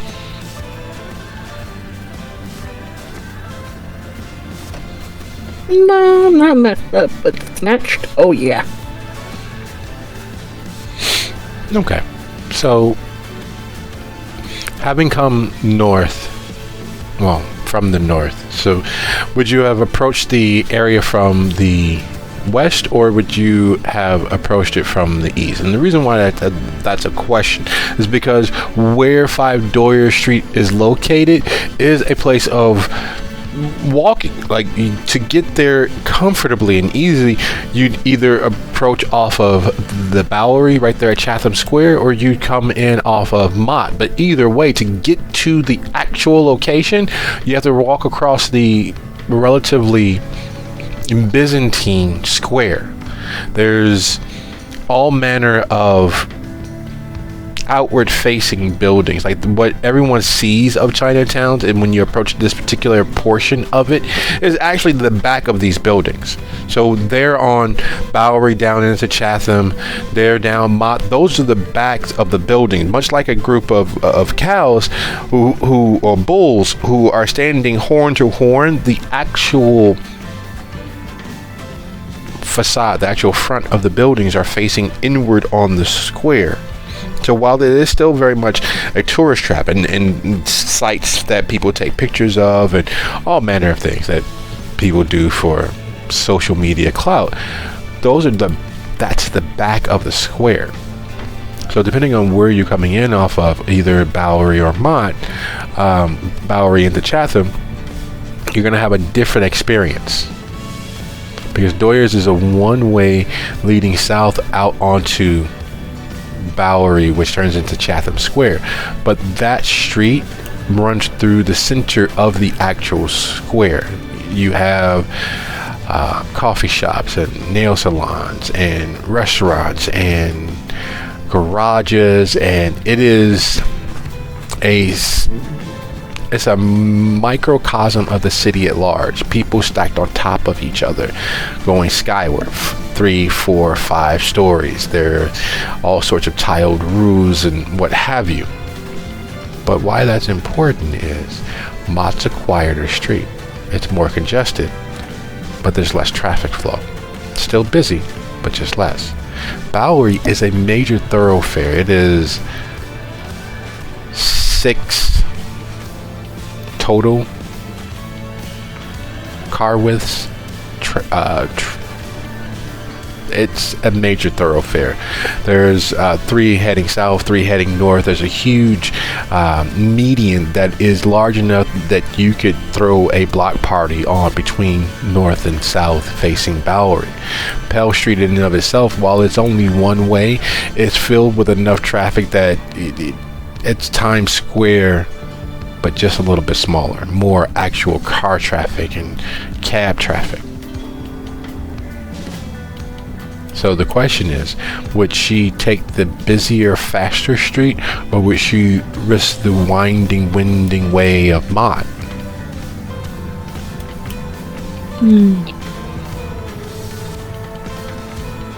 She would probably go through the Bowery. Excellent. So that being the case, Penny, would you be so kind as to go ahead and roll your... Because the car itself is valuable to you, both emotionally and physically, would you be so kind as to roll your composure and drive as you drop the ladies off there? Now, do you drop them directly off on Doyers, or do you make them walk from Pell? They can walk a little bit. Okay. So right there, as you all are coming up on Pell, and cars are literally diving to make that right-hand turn, and people are walking as if they don't care about their lives or your insurance. Would you be so kind as to give us a roll? And high as you possibly can.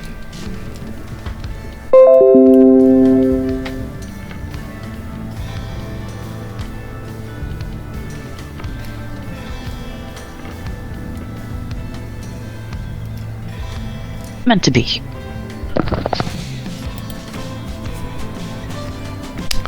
So you're espousing that fate has played its hand and determined the tune that we'll be dancing along towards. This is not bad.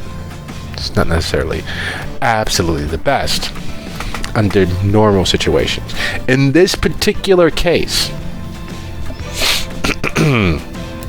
you have lucked up, and fate is on your side and is intervening, because as you get there to Pell, to ease slow enough for them to hop out or tuck and roll, of all the days to be moving through Chinatown this late in the evening, there is an actual street festival. There is a fest of a new moon or some shit, you're not entirely sure, and nor do you really care, because there is a police presence guiding cars either to the side of the road or onto the median to park. There is a parade moving through shortly. There are individuals there to attest to the sanctity of individual property, that are the vehicles that they're pulling off the road. There are just groups and groups of cars and people who are coming for the parade, who want to be part of it, or at least witness it, and want to be part of this evening fest. And the police, who very rarely have a presence in and around Chinatown, or much of anywhere else in the city actually, are here to serve and protect. They're guiding people up Pell, and they're guiding people across the Bowery, people who are trying to take in the festival that is in the offing and the parade that will be passing through here shortly. They're even letting people park safely on the median. Do you still kick everyone out and stay with the car, or do you take a chance? Oh no, I still kick them out and stay with the car. Excellent. Kicked out on Pell. The walk over to the location is interesting.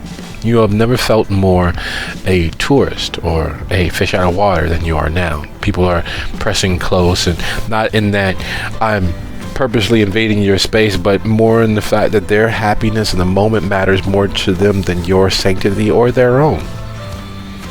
You see mass being held aloft on sticks, and people are, busy taking in the feeling of the ambiance. There is something big in the offing, some momentary party and celebration that they are hyping themselves up for. There's going to be a parade shortly. Is anything going to do fireworks? There's definitely going to be firecrackers. There's got to be at least a few. But it's not a New Year's. None of it just keeps evil spirits at bay anyway. And so forth and so on. You hear muttering and musings as you make your way toward doors.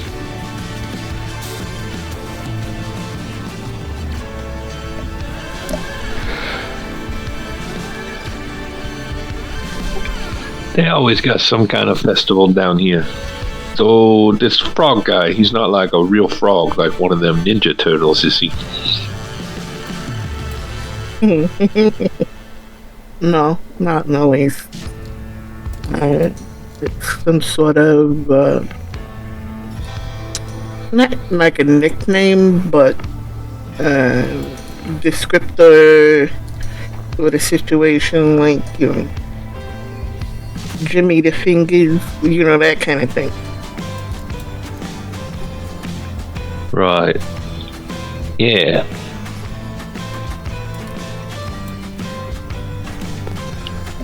So is there something I should do to not commit one of them fox paws?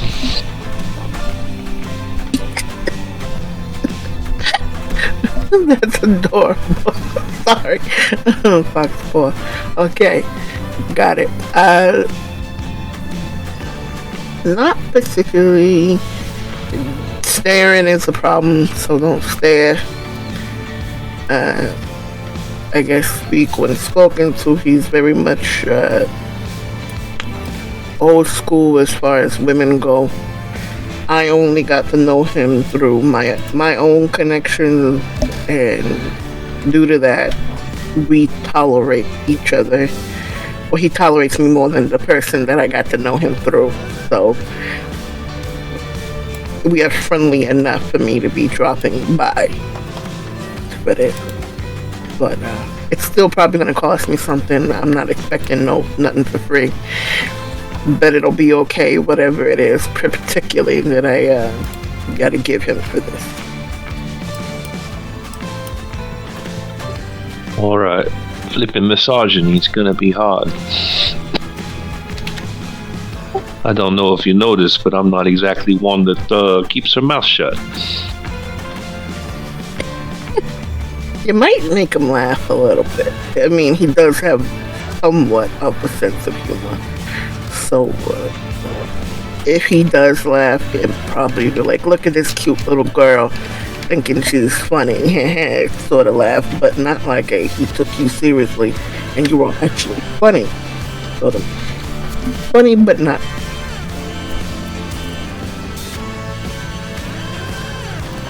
Alright. Well, let's fucking do this.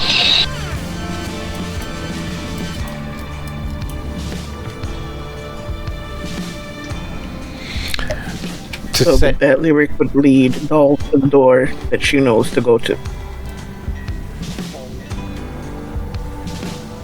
There is a boundary between this world and everything else. All of the other worlds out there in the night, crossing into oblivion, crossing into the far dreaming, the near umbra, the out there. And everyone understands that they've crossed those invisible magical boundaries typically only when they do it. A similar boundary between New York as a whole and what happens when you walk into 5 doors happens. The gravity is a little different. The rarefied air, even with all of the tourists and looky-loos and historians and the frenetic activity of the world, almost immediately stop when you walk in. There are packages and parcels lining the front shelves, but where you all enter is literally between the two worlds of the bodega aspect of the Asian market and the actual restaurant. So you're there on the cusp of what is outside, what is inside, both halves of what that actually is. So you're able to see that difference and the commonality between at least the two halves before you, the bodega and the restaurant. And there's this calm, there's this sense of decorum in the way that things need to be and are and always have been. And watching the happy, excited bunnies, the tourists, the historians, as they excitedly have the menu in hand, they enter into the bodega and the air is let out of their balloons. The steam is pulled from their sails as they're folded into the society and community that is taking place inside of this space. There's an immediate weight of reverence that falls across them, and you can see certain looks like they're expecting something exotic and over the top theatrically, and they're finding a similar experience to the bodega that they try to avoid, because you know people don't like that when they're a little loud. They don't even have any cats on any breads there. It's just a store. And while it is an Asian market, it is just a store. All of that fetishized exoticism not easily on view. None of the pantomiming and TV accents are put forth. Hey, how can we help? That's the person at the front counter as another person enters, and they were expecting something stereotypically big and bright and over the top, and they're greeted with perfect American English, not even a resounding New York accent behind it. It's just, welcome, how can we help? Or welcome in, or hey. Not the bowing, scraping, broken English that they were expecting. And looking for packages of this or little bits of that. It's the almost standard fare you can pick up at most bodegas near the airport. And it's the same standard fare you can pick up from, any neighborhood mark. There's a few things that come straight from the mainland in China, but they're on shelves there marked as such, and there's shelves there marked as such. There's nothing that screams exoticism. And a few people are looking around a little dejectedly. They're not seeing any of the heads in formaldehyde, none of the strange magic that they saw in Big Trouble in Little China. They're not seeing, that is not giving what they were expecting. Even with the full-fledged 3.5, 4-star restaurant in the back of the bodega, not just a place where sandwiches are made or a bacon egg is put together. No, an actual full-fledged restaurant is at the back of this, and that's not enough because they were expecting so much other.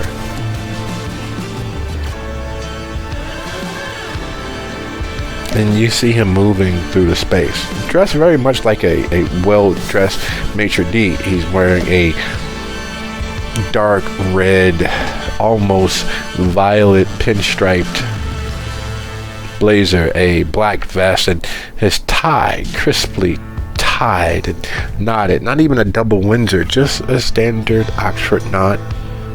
Crisp white shirt, his hair slicked back and combed into a neat, well coiffed ensemble. His beard immaculately clipped and cut and styled so that it's not a hair out of place.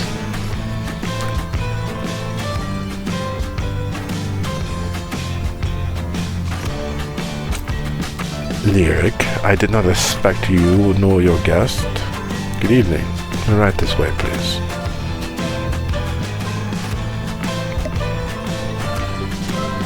Look at that. You're like on the fucking VIP list. She gives baby a wink and sachets through, but she very much got tickled by the fact of all these people coming in thinking they're gonna get seafood, kung fu, the legend continues, and not getting that. Because her first time here wasn't that way anyway. And she had already been warned by Rick. It wasn't, Finn, very much that it wasn't what people expected. So now her enjoyment comes from other people's bubbles being burst when they walk in the door. So yeah, she follows behind him, knowing that baby is behind her and gonna follow. Well, we left the party and needed to get a little something, and I haven't seen you in a while, so I decided maybe I should stop by and see what you're up to. No, you know. I don't congregate in those situations unless, of course, I have to. And with everything that is in the offing, it is best if I do not. Who is your friend? Are they members of the extended family?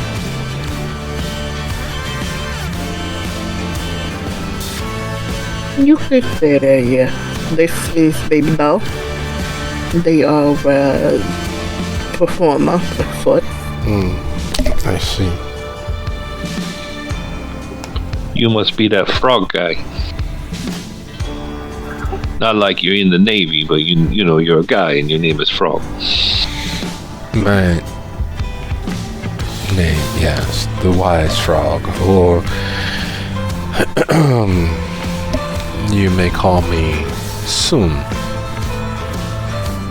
or Mr. Yang, either or. And as he walks, and you all follow behind, you realize that a few people are watching and paying very, very close attention. The members of the staff and a few others who are clearly regulars or believe they are. And you all literally walked in and pulled the owner to your side, almost as if he knew you were coming. And that inherent jealousy that people have is all over them. Why didn't he touch our table? He didn't say hello to us. The hell? I spent $75 here. And while they don't voice it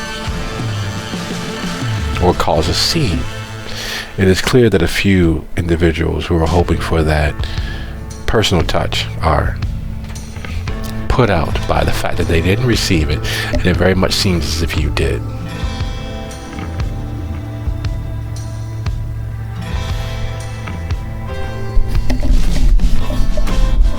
Looks like you're breaking some hearts there soon. It's to be expected. After all, what is the best thing in the world? It's a and as he leads you through, you all head up a couple of steps. By a couple of steps, I mean an entire flight to his actual office. Once you're inside, he holds the door open until you all enter.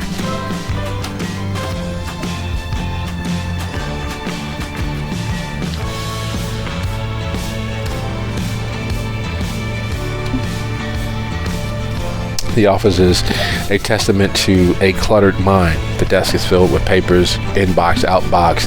There are all sorts of posters, motivational up along the walls, the cheap sorts that are throwbacks to the old 70 versions but redone for the 80s. The desk itself is a solid wood theme that has probably outlived most of the kindred you partied with tonight. Once you all are all in, he closes the door and moves around to his side of the desk. leaving the 3 chairs open for seating, as well as the couch on the far back wall.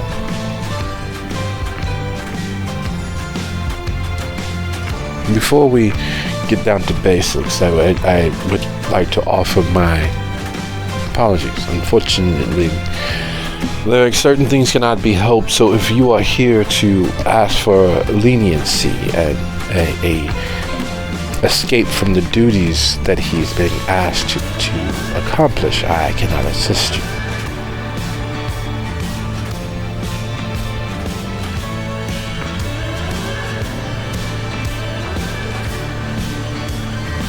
Your jaw goes tight for a minute because she not forgot, but had put it very much to the back of her mind why Finn was not with her.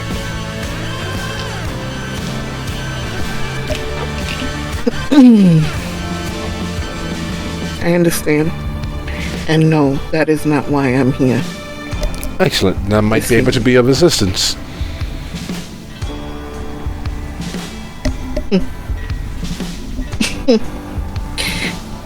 Yeah.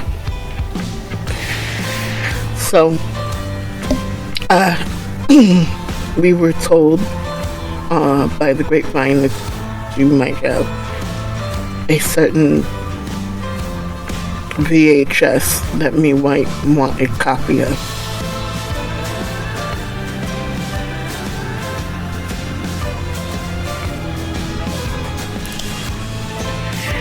I don't know if that's true or not, but they seem pretty sure that you, of all people, would be one of the perhaps 2 most direct paths to this particular video.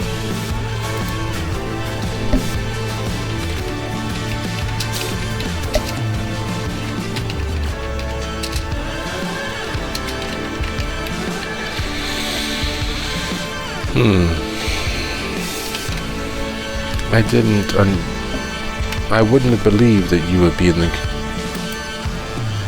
association of someone who enjoyed those sorts of films.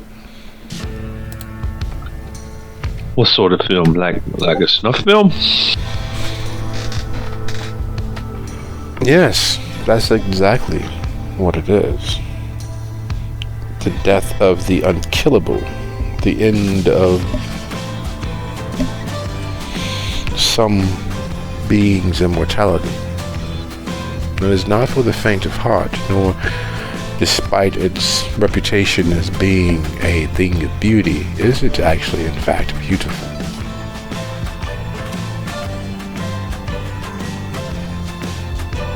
It's quite ugly. I don't doubt that, but we were called upon this evening by Arturo. I'm sure you know what that means.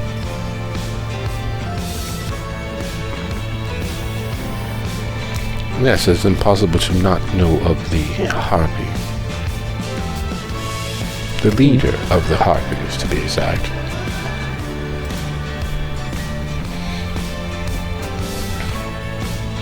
So we were given a task, and I personally myself would like some ensuring as to how best to accomplish the task given, and that video was part of it. I'm sorry that is in fact the case. Are you positive? Maybe. I take it that your presence here is to help bolster, or perhaps the primary reason for that being requested. Yeah, I'm on the same shit detail.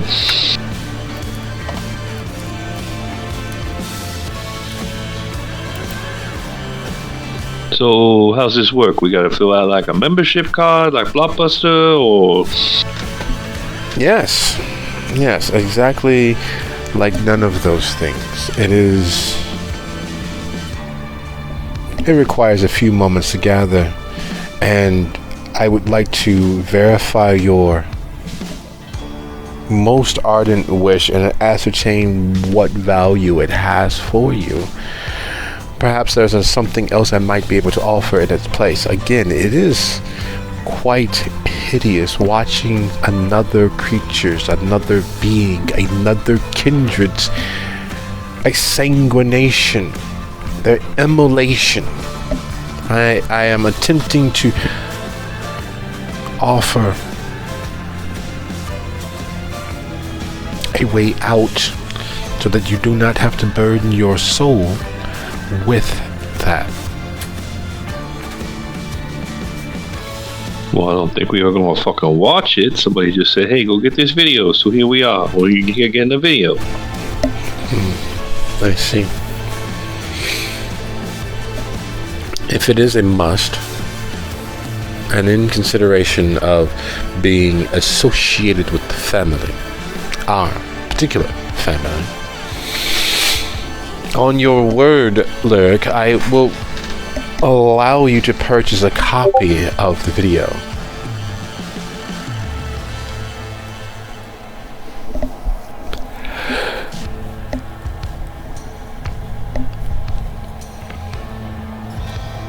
If that is truly what you want.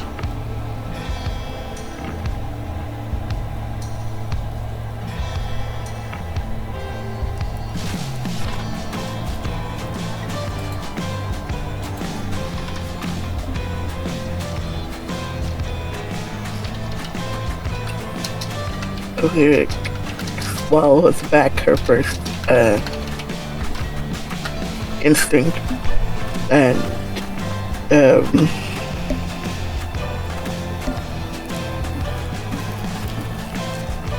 nods quietly. Unfortunately, this is my way forward, and that is what I want. What are we looking at here as far as price? He takes out a pen out of his top pocket and a scrap of paper from a nearby notepad and writes it down and folds it and slides it across towards you. I'll leave you both a moment to discuss and I'll return. And he stands up and leaves you all the privacy of the office.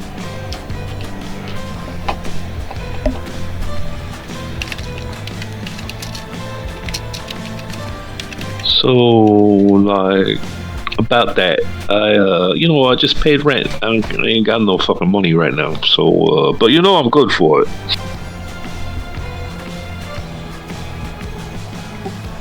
Maybe Eyes want to chip in. She looks like she's rich as fuck.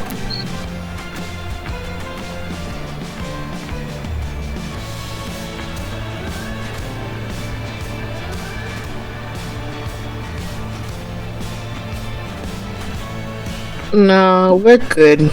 I just stopped by my job earlier this evening and I got my pay back plus back pay for the week, and I do pretty good, so I can cover this. Luckily, it's no ramen noodles for me for the rest of the month, but I can pull it off here. It's important, so we should do this. She leans in close to the doll, like she's showing her the paper.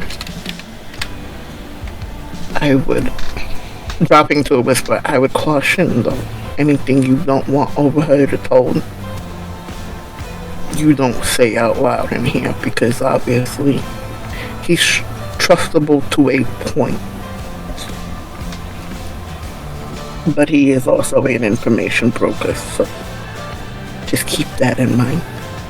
And leaning back enough, yeah, I got it, I can cover this. Like I said, it's necessary, so thank you for coming with me though. I mean, you were definitely a help. Yeah, what else was I gonna do?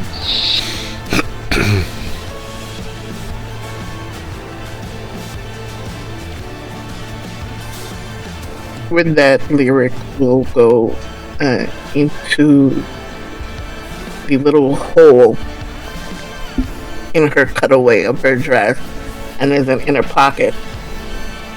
You pull out, not the envelope, because she took the money out of the envelope when she went to change clothes, but she takes out a stack and counts it out and puts it on top of the requested.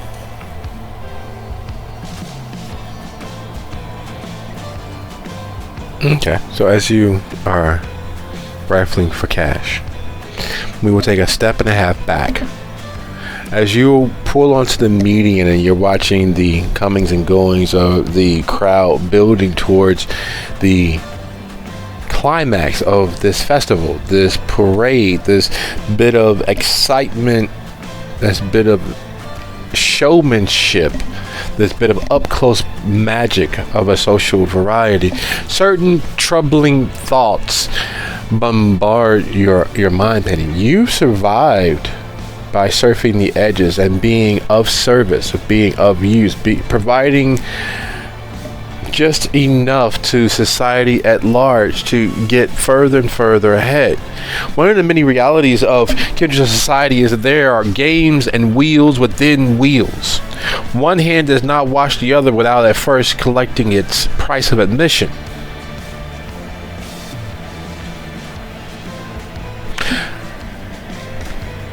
Three times Permission Sawinski stated what their job was, what position they once held, and how they even now help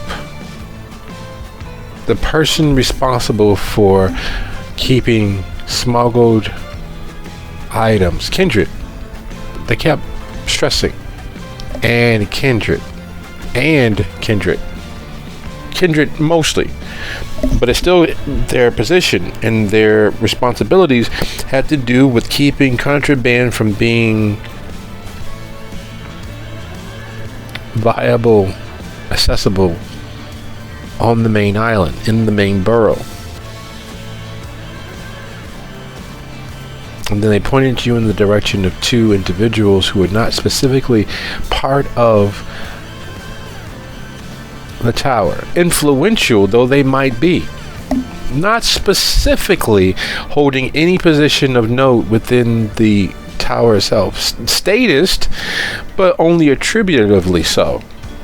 A would-be Primogen, the godfather of Chinatown, who outside of mandatory get-togethers on the outside of most activities, such as the party where you were invited, in possession of, or according to what was stated, they may know how to get their hands on. They can make a copy.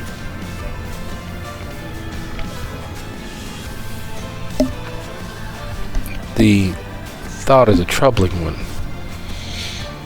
But luckily, you know, you normally drive fast enough that if anybody was in your shadow, you'd have picked them up, right? Wait, but you didn't drive your normal speed. You didn't use your normal tactics of evasion. You didn't carelessly crash from lane to lane.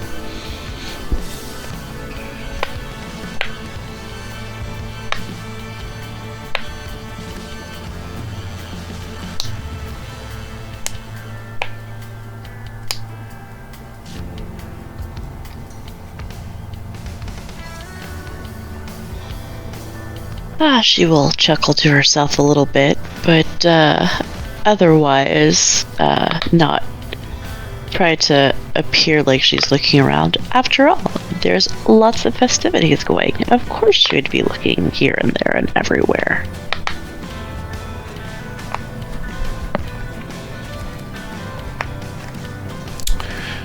Crime works better when everyone is either part of it or no one's a part of it. Meaning that, much like the CIA and FBI, they use assets, people who are loosely related and are only taught or told what they need to know to do what they are requested. It's a standard policy. And it works because it works. Just like putting new, fresh soldiers next to experienced soldiers. They get better, not through osmosis, but through safe experience and practice in very unsafe conditions. Same thing happens when you put inexperienced criminals next to experienced criminals. The inexperienced criminals get better. It's just the natural way that humans and the world works. So as you're glancing a little bit here and there, taking in the sights and sounds,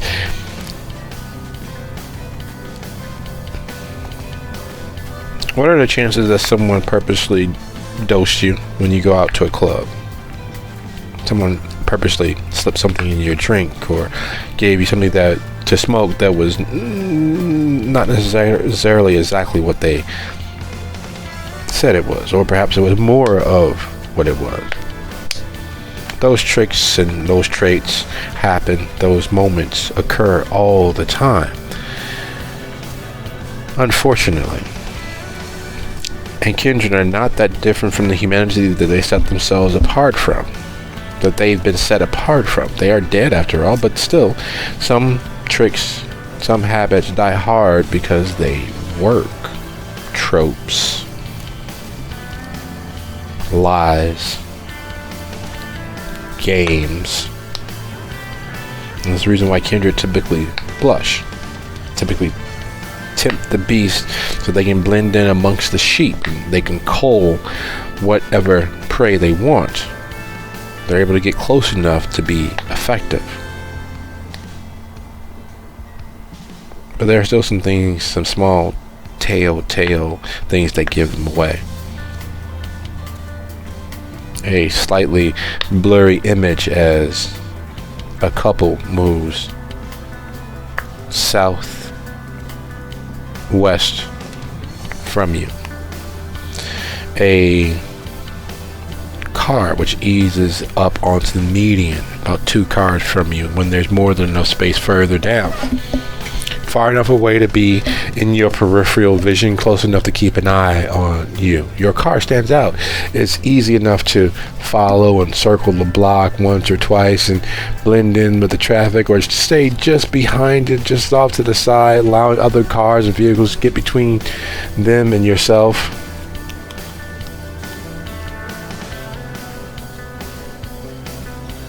There's no doubt in your mind as you watch the crowd swelling and growing and acting as camouflage and cover that there are kindred afoot.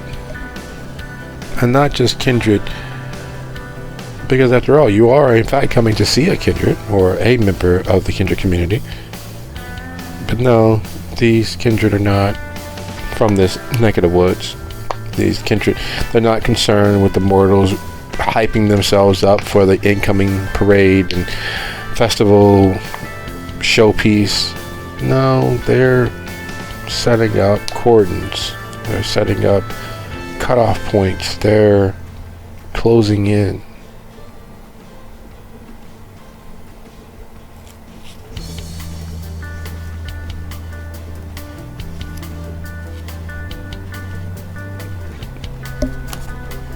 Ah, lovely. So, what Penny will do is the lovely little burner phones. She is going to send Lyric a message that just is eyeballs and car. And hope Lyric gets it.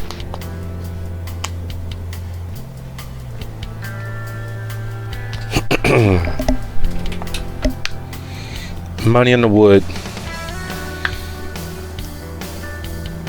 And you sit back up, making sure that all your pockets are closed and things are put where they're supposed to. And your phone, which you nearly forgot about because no one really carries those. It's illegal, blah, blah, blah.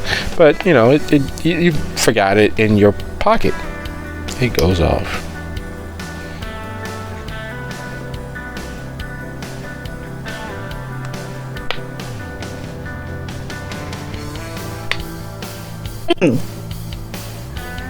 She very carefully slides it from her pocket, or like opens her pocket to look in without taking it out of her pocket.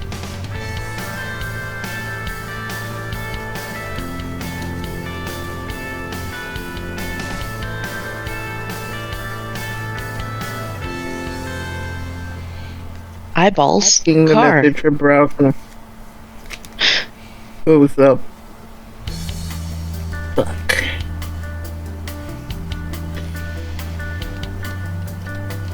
She looks at doll.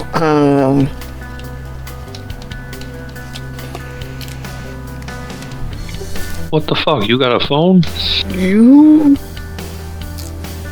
I'm not supposed to, but things were necessary at the moment. But the thing is, it's a good thing that I have it because at the same time, I just got a message and it's not a good one.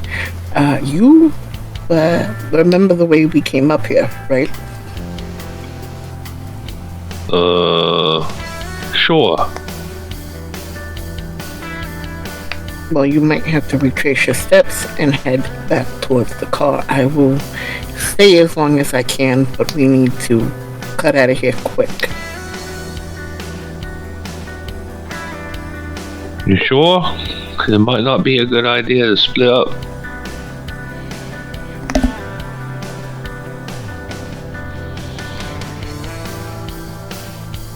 Oh.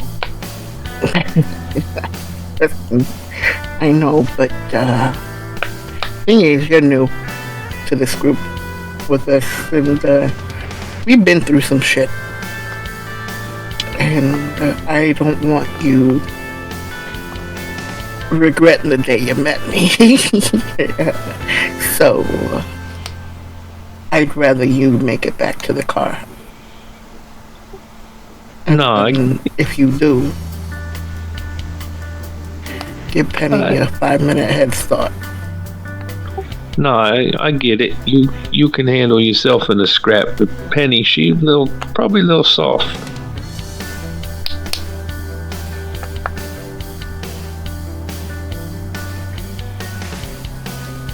That's what she looks that one, but at the same time, I worry.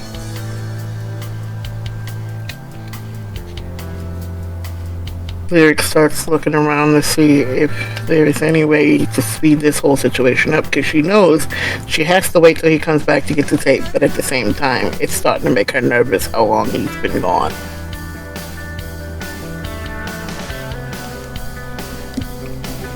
Baby will pat Lyric up on the shoulder and start heading back for Penny. In moments of turmoil and tension, there's an attenuation to details. Not because all of a sudden the shoes of the mugger are all that more attractive than they were, more fascinating, but because your mind and your eyes are taking in all of the information around you. There's only so much that the brain can focus on. So even though your eyes catch everything, it takes a while for your mind to make sense of it. And while the kindred are in fact dead, those same stress responses causes the absorption of 1,000,000 rams of data happening in the blink of an eye. Seeing every image between this and the next, every still frame, every key frame, and yet for you in that moment, just one smooth transition and one small bit of action that's perfectly seamless. Not perfect enough that it triggers the sense of the uncanny valley, but perfectly seamless. Nothing stands out, but everything stands out. Every frozen gaze, every glare, everything. And it's too much for the brain to process. So it always seems as if everything is happening at once. Realizing that the car that is watching you, that is clearly focused on you, you first hear the doors opening. Then you see then another person wearing a dark ensemble rises and eases from the car. 2 on the passenger side of the vehicle and 1 on the driver's side of the vehicle, and they silently nod with their chins and begin closing, splitting up and attempting to half circle surround your vehicle, Penny. At the exact same time, having bid adieu and beginning to make your way back toward Penny, baby. What is baby's total dots in wits and politics? 4. Holy shit. Here's the thing. You've been in situations where doing a bad thing poorly has made the difference between getting away with it or being held accountable. This is a situation where the details add up to form one picture.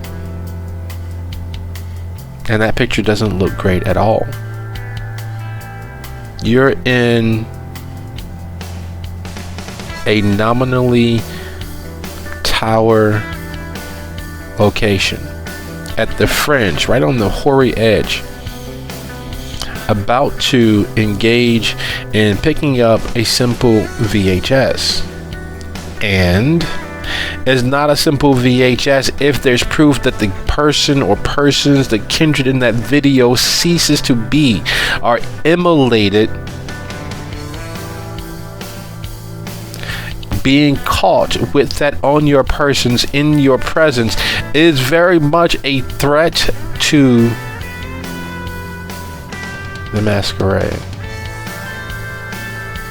Its existence is a threat to the masquerade. Safer because it's on a VHS, but very much unsafe if they're making copies of it.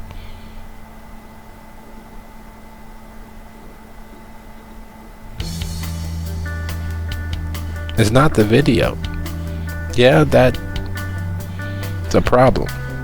But being caught with it, being known to have it in a provable manner.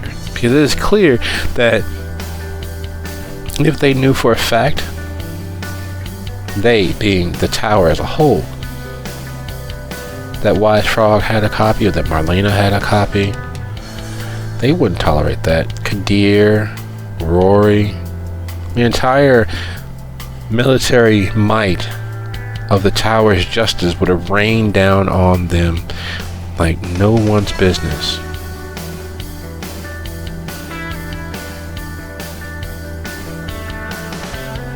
But if they have proof,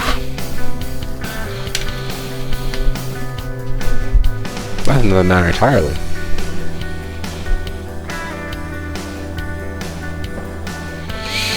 And as you're heading down the flight of stairs to the bodega restaurant level of the building, why are there less people in the restaurant to your right? Why are there less people in the actual bodega, the Asian market portion of the building? You can still hear the excitement and the crowd building outside.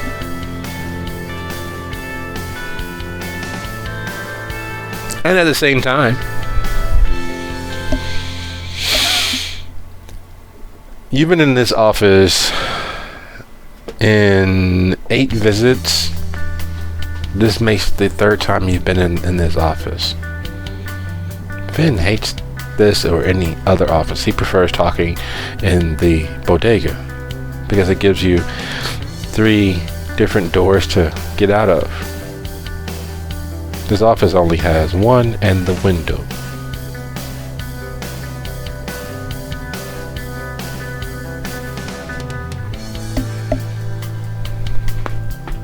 And the excitement in the air outside of the building keeps ratcheting up. The sort of ratcheting and raised volumes that would hide everything short of a direct gunfire. The sound of a gun going off, a gunshot, a small caliber handgun gunshot going off wouldn't even be noticed until and unless they time it so that the firecrackers and fireworks are going off at the exact same time.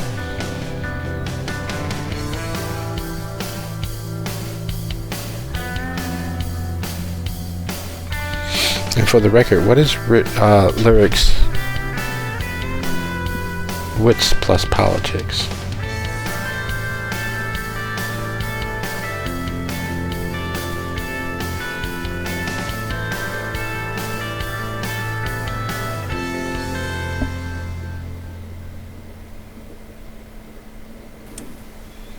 It's a 2 because she only has wit. She does not have politics for a very strong and complete reason. No, really understand it. So the political ramifications of it are not something that she's really considering, but she is in a place with one main way out outside of destruction of property and going through the window.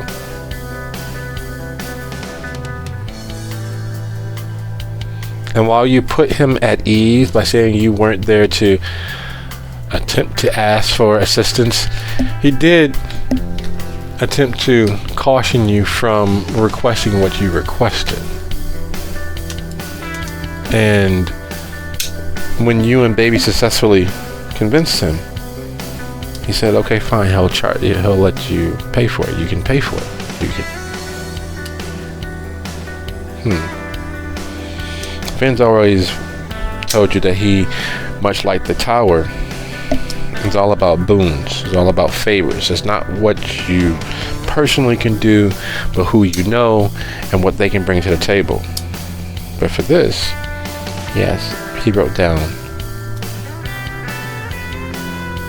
a cost, a price, a one-time never see you again situation. Not a boon, not a favor, not a service.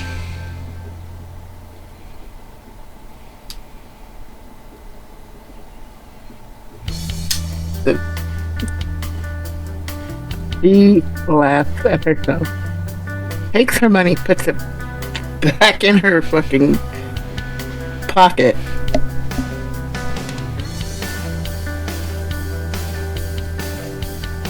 Draws eyes on the other side of the paper, folds it, and leaves it on the desk and starts heading out because she's not like where this is fucking. No one does. The walls are closing in. The reality of everyone's out for themselves, even if it means extending their own necks through the news to get what they came for, is the reality of kindred society. Every kindred, every member of the society has an angle that they are working to get their best results, no matter the price. No matter what it may actually cost someone else. And as one foot before the other, as one step down the steps, as one steps out onto the first floor, and as one realizes that their car is being surrounded, I'd like to thank you all for a lovely episode. It has been fun, as always. I look forward to seeing you all next week. Good night, everybody.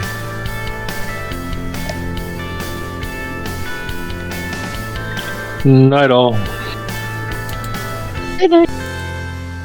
Night night. The G